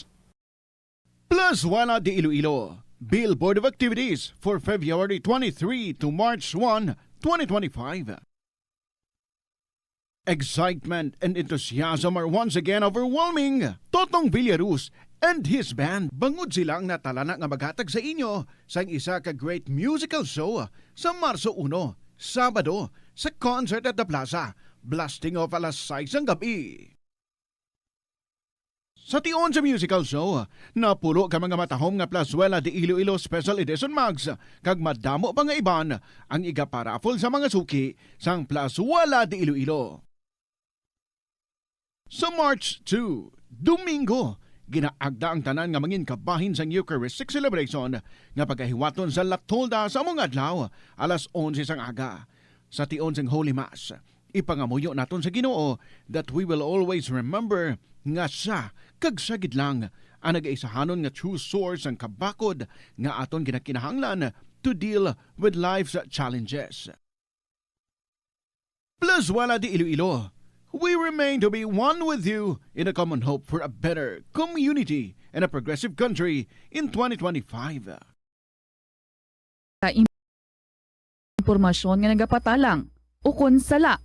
Una, i-check gid ang source kung sa diin inihalin. Kung ang impormasyon halin sa reputable news outlet, makitaan ini sa ilang website. Ikaduha, i-check ang petsa sang gin-publish ang impormasyon ukon ng article. Ikatatlo, i-check ang detalye sang impormasyon. Basta hagid ang bugos nga istorya bangod posible nga ang detalye ang malayo katama sa nakabutang sa headlines. Mag-fact check.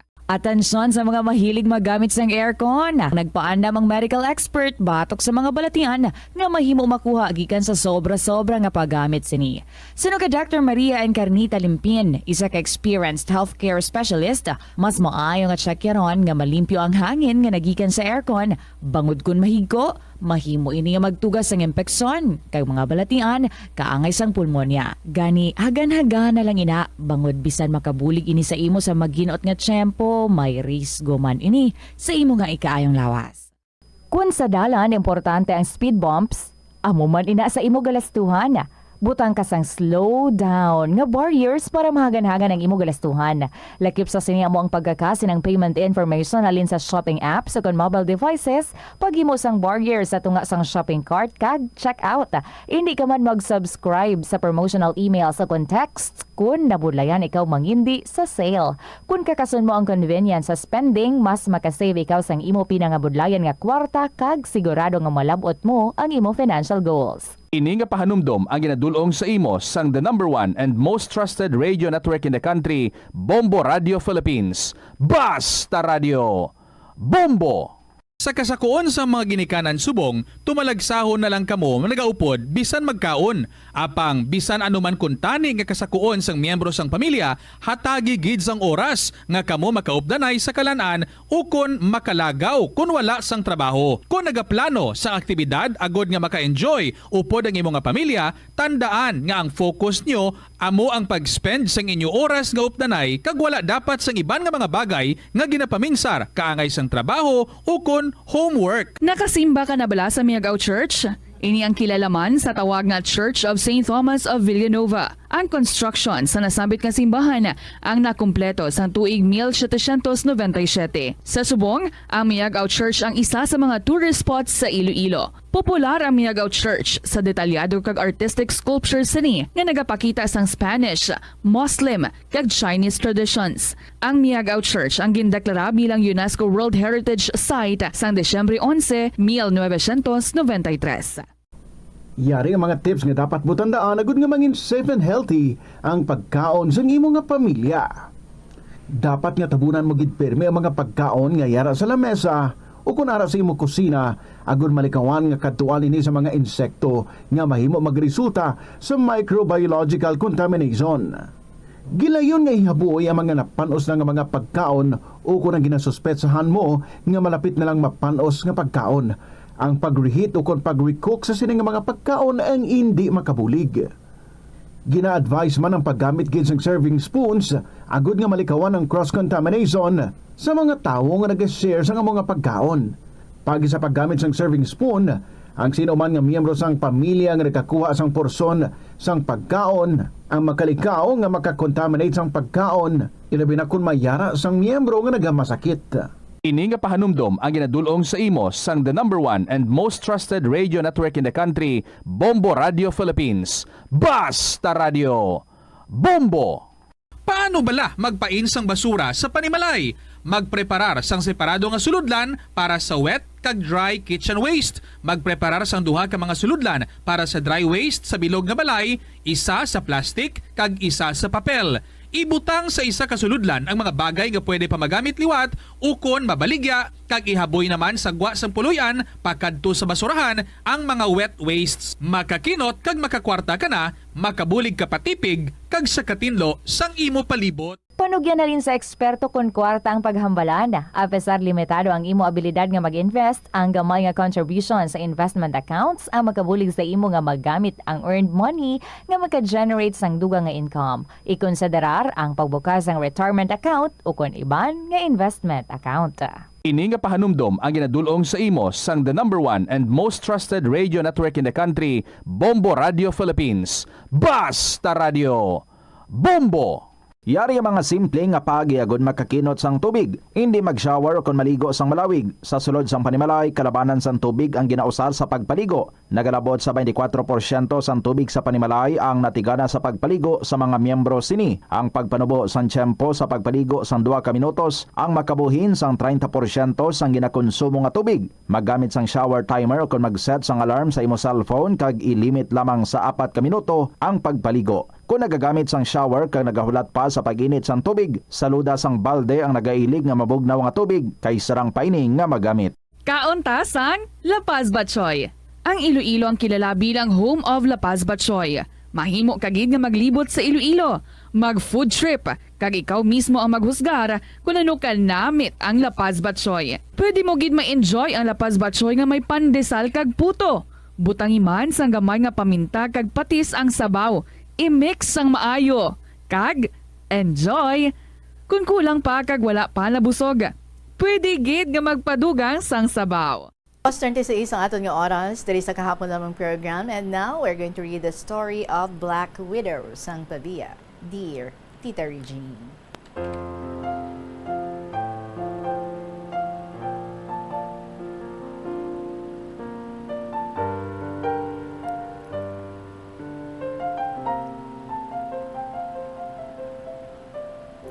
Good day and good afternoon sa tanan nga katapos ng Bombo Radio, mga listener senders ng KLP. Napisanan ako magsulat sa buong February, kadto ta Tita Regine, sa astrology nga topic. So no sa ako nabasahan nga according to Chinese zodiac, 2025 is year of the wood snake. Chinese zodiac cycle depends on the year you were born and the months in the Chinese lunar calendar. Unlike the Western zodiac, where your sign depends on your birth month. The 12 animals sa Chinese zodiac are the rat, ox, tiger, rabbit, dragon, snake, horse, goat.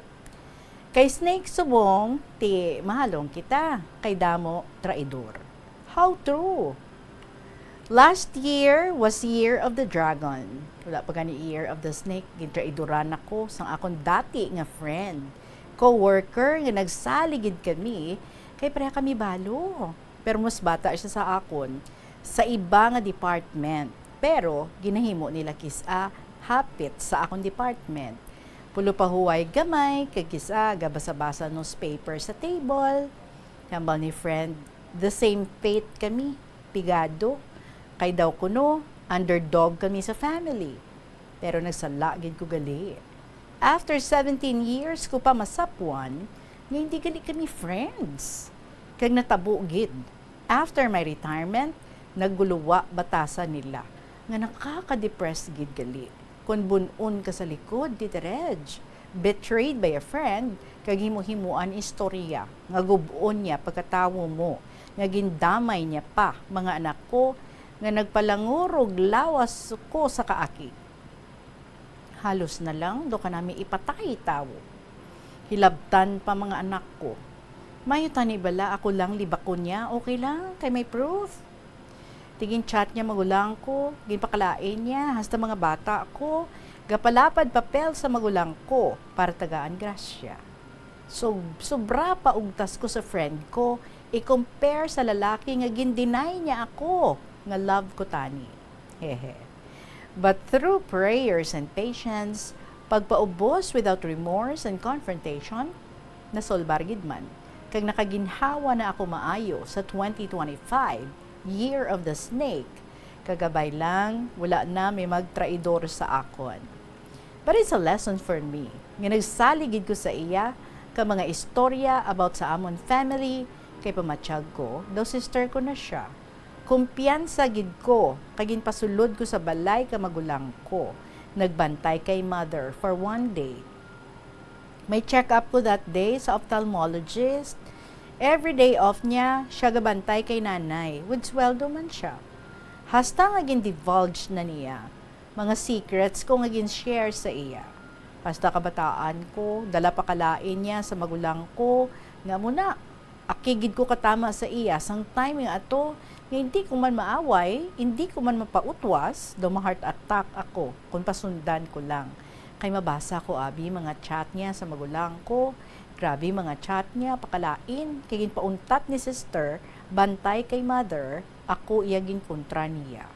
Pasimatsyag niya, ako pahamak si iya, kay nakuhaan siya sideline.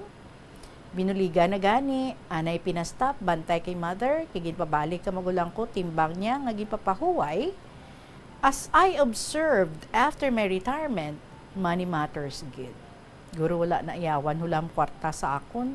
Gusto niya dako ipahulam ko nga sa kagamay ka nakuha ko, ulang gani sa mga kautangan ko. Anay manukot ko kay kwaon ko na naakig. Gina-forward sa magulang ko mga chats niya, pakalain sa akon. Hamba ko sa magulang ko, sukmaan ko. Hindi ko no, kay professional ka, kalaway, kay daw may something sa character. Hindi nami, kag hindi man kita warrior. So grabe pa kanubo niya sa pagkatawo ko. Nga as in, siya lang maayo. Gakudog ko Tita Regine. Do ka nami bantayan sa Gwa Hospital, kag lampusan. Pero one time, sumalangay kami sa Gwa Hospital, lumikaw siya. Grabe, gid ka chismosa. Do may character defect. Dugay panumdum o gahibi ko kung madumduman ko. Kapinalibog ko, paano ko masulbar kag mauntat ni pakalain sa akon. Anay retired na ako, sagad niya ko kalinibak sa hospital. Hindi man paratulan, kay Gera gusto niya, mahuyan lang ko. Amo gintawgan ko siya sa telepono, kapalang lamig ko kaakig, nalipat ko mag-record kay istorya namon, kay ginapunggan ko gid makabuya malain nga tinaga. Ginambalan ko siya sa telepono. Nga aakig ka sa akon, wala ako may ginimo sa imo nga malain. Sabat niya, by lang to, wala na to. Tiyambal ko, wala ko yung sala sa imo. Hindi siya mag-tackle sa topic. Giniba niya istorya. Okay hambal ko. So muna, nag-untat siya kapag wakal sa akon sa hospital. Pero, binaliskad istorya naman nga nangayo ko sorry sa iya. OMG, klasibay. Kay SP, Tita Regine, balangin block ko siya sa Facebook, sangin pakalain niya na ako sa magulang ko. Gusto ko peace of mind, kay may edad na ako. Sa subong, kung magkita na kami sa hospital, makalagaw ko kisa, one time, ginagbayan ko siya, ambal ko, miss you. Tisabat siya, what are friends for? Tinagkadlaw ko todo, nga daw happy bala. Pero isip ko, kabudlay ka man nga friend, porontuhan. Budlay gali, kung makainkwentro ka, mga amuni ugali. Daw naka-minus, daw masubo, or daw manubo, pananawan sa akon. Kay ti retired na ko, wala na ko obra, kaga-entra ka istorya, pinamilya, ginadugangan niya iya ang problema ko. Sa kaloy sa mahal nga makaako, okay na subong, pero block yapon siya sa FB ko, para wala sila may makita, kag himuan naman istorya. Life is short. Magsagad kita kaugtas kag dumot sa atong isig katawo. Amo na, don't trust too much a friend kay hindi magpahulam o manghulam sa friend para wala gamo. Abi mo, friend mo, gali, snake, hehe. Testa na lang diri Tita Regine ang akong sulat nga madugay ko na ginatago-tago sa akong heart. Forgive and don't forget. Good for those nga may partner this February 14 at sa mga nag-iisa like me, it's okay. No probs gid. Bisan bigo sa gugma, ara man si Lord. So take care, Tita Regine. God bless you and your family. Hanggang sa muli at kaya pa ng mata ko na blurred at kaya pa ng isip ko, susulat ako sa iyo sa KLP. Salamat ng napakarami sa walang sawa mong pagbasa ng mga liham ko, ang matinahuron, Black Widow of Pavia.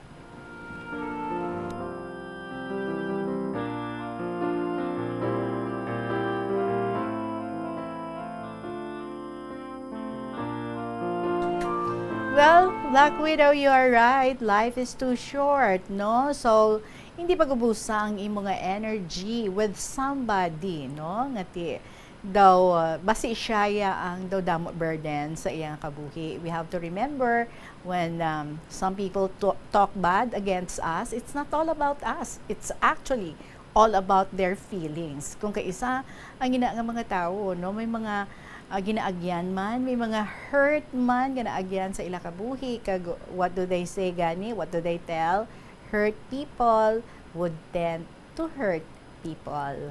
So what do we do? Hindi lang pagsapakon, no? Anyway, ang iyaya opinion is none of your business. Kag you know yourself better. So para wala sang kalainan sang buot, hindi ka mag-keep sang grudge against sa iya, simply walk away from people nga feeling mo daw hindi man nice, no, to spend time with and to be a friend. So sige lang as in consider lang ano lang kamo, as in kilalahay lang kamo. Pero yes, you're right, and not at all times nga i-divulge tagid ang tanan-tanan sa isa ka tawo because we do not know kung ano magsulod sa isip sa sila nga tawo kag pang sugid-sugid man sa iban, especially if magka-conflict ka mga duha. So keep things to yourself. That's the safest. And hindi lang no pagtagais ang imo nga attention and hindi pag-ugtasi because it is not worth it. Instead, focus on things nga makapahappy sa imo. Stay positive and be close to those people nga mag-an para sa imo and those people nga you are comfortable with. And what do we do with these people nga daw nagabutong sa aton, nagahatag sang kalain sang buot sa aton? We pray for them. Okay? Thank you so much, Gid Saliwat, Black Widow, sang Pavia. 46 minutes after 2 o'clock, magapanubalik ang KLP pagkatapos ng pila ka mga importante ng mga pahibalo. Kunyara ikaw sa simbahan, importante ang pag-practice ang good manners and right conduct bangod lugar ini sa pagtuo. Sa sulod sing simbahan, makita ng mga tawo nga malinong bangod sa pagtahod sa sagrado nga lugar kag sa iban nga tawo nga nagasimba. Yari ang dapat himuon kung magpadulong o kunyara sa sulod sing simbahan. Magsuksok sang formal nga bayo kung magsimba. Likawan nga mangin kaswal o kung magsuksok sang revealing nga bayo. Magpadulong sa simbahan antes mag-umpisa ang misa bilang pagpakita sang respeto. Apang kung late na ang imo pag-abot, magsulod sa simbahan sang malinong kag magpangita sang pulungkuan nga wala sa may nagkakatublag nga iban. Mangin mahipos o kung sa maghambal sa manubo lang nga tono sa sulod sang simbahan. Hindi pagdisturbo ng ibang nga tao pinaagi sa pagchismis o kung paggamit ng cellphone. Magupod sa pagpangamuyo kag pagkanta. Apang kung hindi ikaw pamilyar, magtindog kag magpungko sang malinong kag sundon ang flow sang misa lakip ng pagduko kag pagluhod kung kinahanglanon. Magpamati sa seremonya sang pare o kung pastor. Hindi pagsabada ang imuupod, ilabi na kung padayon ang misa. Magpakita sang respeto sa pari, altar servers kay iban pang miyembro sang simbahan. Masami siguruhon nga naka-silent mode o kung naka-turn off ang imo cellphone antes magsulod sa simbahan. Agud malikawan ang distractions. Likawan ang pag-test o kung pag-browse sa internet samtang nagamisa. Kabombo! Subong nga naghalog na ang restrictions, madamo na nga mga physical activities ang ginabalik ilabi na mga sports events. Apang maghalong lang ha, bangod kun kaisa, hindi malikawan nga may injury gid nga maangkon. Suno kay Michael Vincent Kayanan, physical therapist, ang ice ang mahimo nga ma-apply sa bahin sang lawas nga masakit sa sulod sang duha ka adlaw. Ang masakit nga bahin sang lawas kaangay sang tiil o kun kamot, ang ihulom sa ice o kun direkta nga butangan sang ice. Pagkatapos ang duha ka adlaw, ang injury ang mahimo na nga mabutangan sang mainit naman nga tubig. Paano ipabilin nga matinlo ang ginakaon nga mga prutas kag utan? Dapat nga regular ang paghugas ng kamot nga may habon sa sulod sang 20 segundos bag-o kag pagkatapos mag-uyat sang anuman nga butang. Hugasan sa maayo mga prutas kag utan gamit ang tubig bago ini kaunon o kun isimpon sa ginaluto nga pagkaon. Likawan nga maggamit sang habon o kun bleach o kun anuman nga kemikal sa paghugas sa mga ini. Lutuon sa maayo ang mga utan agud mapatay ang mga mikrobyo nga nagatapik diri. Kung ikaw may ubo o kun sipon, mas maayo nga itugyan na lang sa iban nga miyembro sang pamilya ang paghanda sang pagkaon agud malikawan ang cross-contamination. Ini nga pahanumdom ang ginadulong sa imo sang the number 1 and most trusted radio network in the country, Bombo Radio Philippines. Basta Radio! Bombo! Isa ka panugyan para makasave ikaw sang kwarta amo nga balon ikaw sang imo kaugalingon nga pagkaon kag tubig. Kung magpadayon ikaw bakal sang lunch o kung mag-order, natural nga sa lampaw-sampaw gidi ang imo nga balayran. Ang kalabanan nga restaurant meals, take note, unlimited man sa calories, gani daw malayo gid nga mangin healthy ikaw. Apang kung ikaw magbalon, makalikaw na ikaw sa gasto sa kwarta, kag calories, makalikaw pag ikaw sa gasto sa tiyempo. Wangod hindi na ikaw maglakat, magpila, kag magpainit, agod mag-order sang pagkaon. Bangod sina, mas mangin produktibo ikaw sa trabaho o kon sa eskwelahan. Ini nga pahanumdom ang ginadulong sa imo sang the number 1 and most trusted radio network in the country, Bombo Radio Philippines. Basta Radio! Bombo! Sa patatas, masami ginahaboy na lang nato ng panit. Suno kay Dr. Cynthia Sass, isa ka nutritionist, ang panit sang patatas sa makabulig sa increased potassium intake. Ang potato skins nagaprovide man sang source ng iron nga isa ka essential mineral nga ang primary function nagalakip sang pagsuporta sang red blood cell function. Ini nga cells nagakontain sang dako nga amount sang hemoglobin, ang protein nga nagabind sa oxygen halin sa ginahaklo ang hangin kag ginadala ang oxygen sa bilog nga lawas. Kadungan sang pagtigulang, nagataas man ang risgo sang vitamin deficiencies nga nagatugas sang physical kag emotional changes. Santo sa isa ka scientific study, ang B vitamins ang importante agod nga mag-function ang body cells nga nagabulig sa metabolism, paghimo sang bago nga blood cells, kag nagabulig sa pag-maintain sang healthy skin cells, brain cells, kag body tissues. Magluwas sa supplements, lakip sa mga pagkaon nga bastante sa vitamins sa moang karne, whole grains, prutas, gatas, cheese kag mga ulutanon. Gabulig sa paglikaw sa nanuhay tuay nga balatian ang simple nga pagkaon sang citrus fruits kaangay sang pomelo nga puno sang powerful immune boosting antioxidant. Ang pomelo ang puno man sang lycopene, isa ka anti-inflammatory, anti-aging antioxidant nga nagapanami isang supat.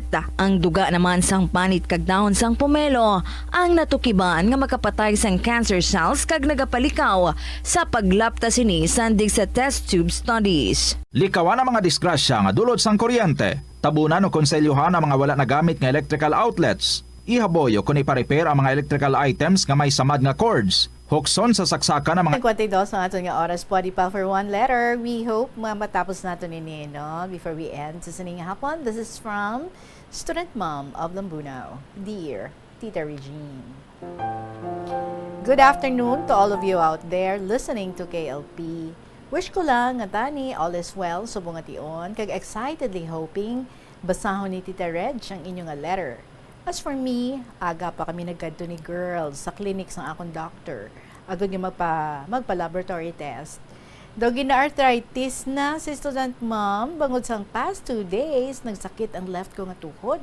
Kag masakit itikang gani nga ginpa ka maayo na mo ni girl nga magpa-laboratory test na lang. Agud mamanan ang kabangdanan sining sakit tuhod. Siling ko sa iya nga basi nagtaas na ang uric acid ko para masiguro palantaw gid. Almost 2K ang fee namon, pero sige lang. Anuhon mo, nagatigulang pagid kita and we need to accept what physical changes old age brings. Old age is tough. But I still consider God has been so good to me. I consider growing old as a stage in my life that brings many surprises.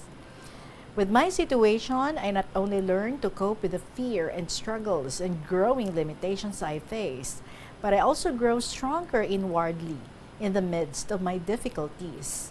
So amuni nga mga tion, nagakapot gid ako sa promesa sang aton Ginoo.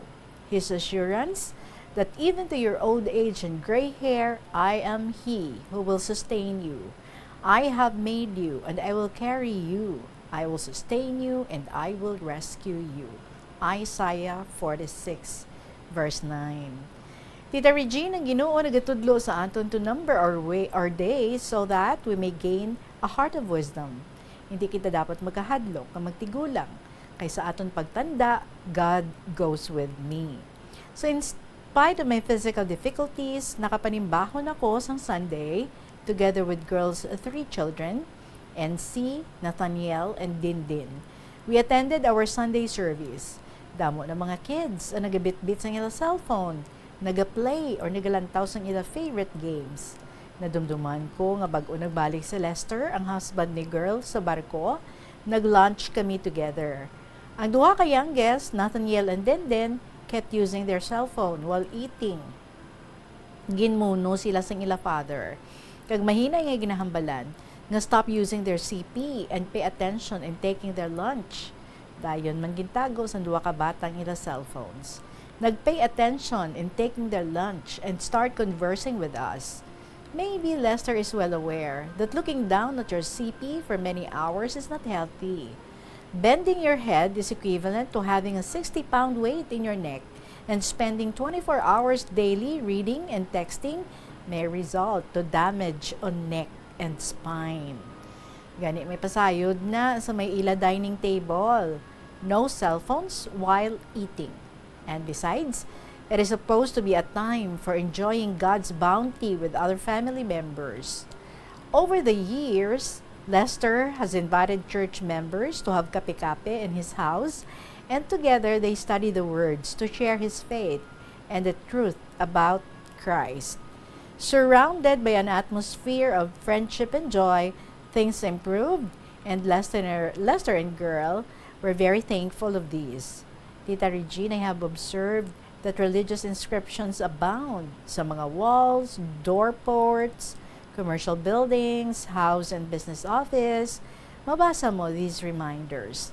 Sa clinic sa akong eye doctor, nahang this inscription, "Be silent and know that I am God." Sa isa ka jeep, "By the grace of God naman." Sa isa ka van, "Keep off, angels on guard." In Deuteronomy 6-9, Moses instruct the Israelitic to write the commandments of God on the door frames of your houses and on your gates. Dapat lang na i-treasure natin ang God's word, diin man kita, when we either lie down or when we get up. Tita Regine, with this letter are some pictures in my house where these inscriptions are displayed. Paagi sa kada tupa sa akong mga mata, diri madumduman ko gid God's overflowing goodness on my family. It always reminds me God's goodness and mercy. Tani hindi kita malipat sa pagpasalamat sa iya. Tita, ikalawang pungko ko na ini, agud padayunon sulat ko. Nag-abot abi si girl, dala results ang akong laboratory test. Okay naman results sini. Ang uric acid ko, kag cholesterol, okay man. Galing manaba ang akong sodium, kag calcium. Tibuas, Friday, 10 a.m., makadto kami sa akong doctor. Thank you, God, for providing all my needs. The Lord said on John 16:33, "In this world you will have troubles, but take heart. I have overcome the world." Kung kamuman nga nagapamati subong may mga kaugalingon nga suffering, whether with regards to health or finances or relationships with others, always remember that the Lord wants us to rejoice even in our struggles in life, because by doing this, we are rejoicing on who He is and His good purpose for us. He is always powerful, loving, in control, and eternal. We must always trust Him and love Him. Remember, heaven's delights will far outweigh earth's difficulties. Tita Regina, nagapasalamat ako sa atong Ginoo sa tanan nga kaayohan nga ginhatag niya sa amon family. Good Christian children.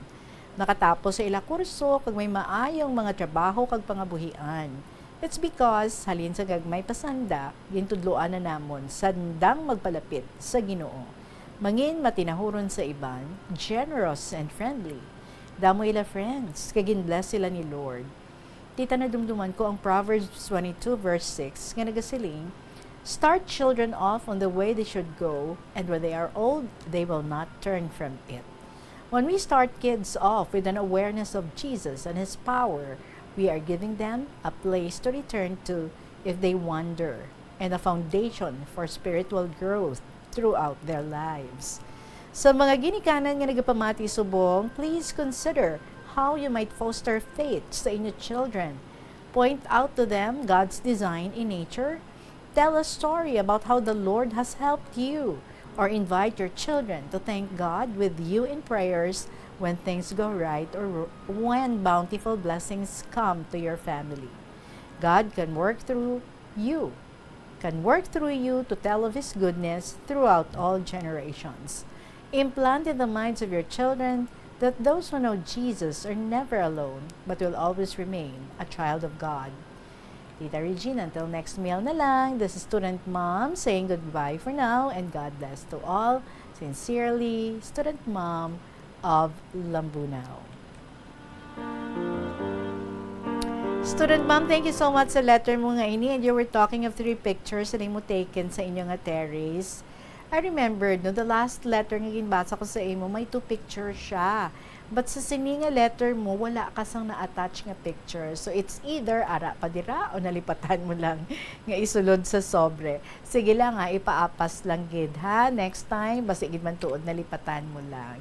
Anyway, it's 3 o'clock, and by the way, sining of February, no, ang aton nga mga suki ng mga letter senders nag-birthday. So we may just as well say happy birthday belated na kay Deo, sa kay Mia sa Mingawan, and sa kay Miss G. Yes, si Miss G. Nga nag-birthday kahapon, si Mia sa 22, and then si Deo sa Feb 1. So, belated happy birthday sa inyo. Sa mga istorya ninyo, dira mga kabombo, pwede nga ma-email sa bombo_iloilo@bomboradio.info or write it down and then you send it sa kahapon lamang program DYFM, Bombo Radio Iloilo, Sky City Tower, Mapa Street, Iloilo City. Balik kay kita buwas ha. So magasunod na si Tuyang Ermitanya, ang Provincial Jail, kag ang Dear Diaries. Or Dear Diary, mga dramas nga inyo gid na look forward every afternoon diri sa Bombo Radio Iloilo. Sa gihapon ninyo lagad si Tita Regine para sa kahapon lamang program. See you again tomorrow. Good afternoon and God bless.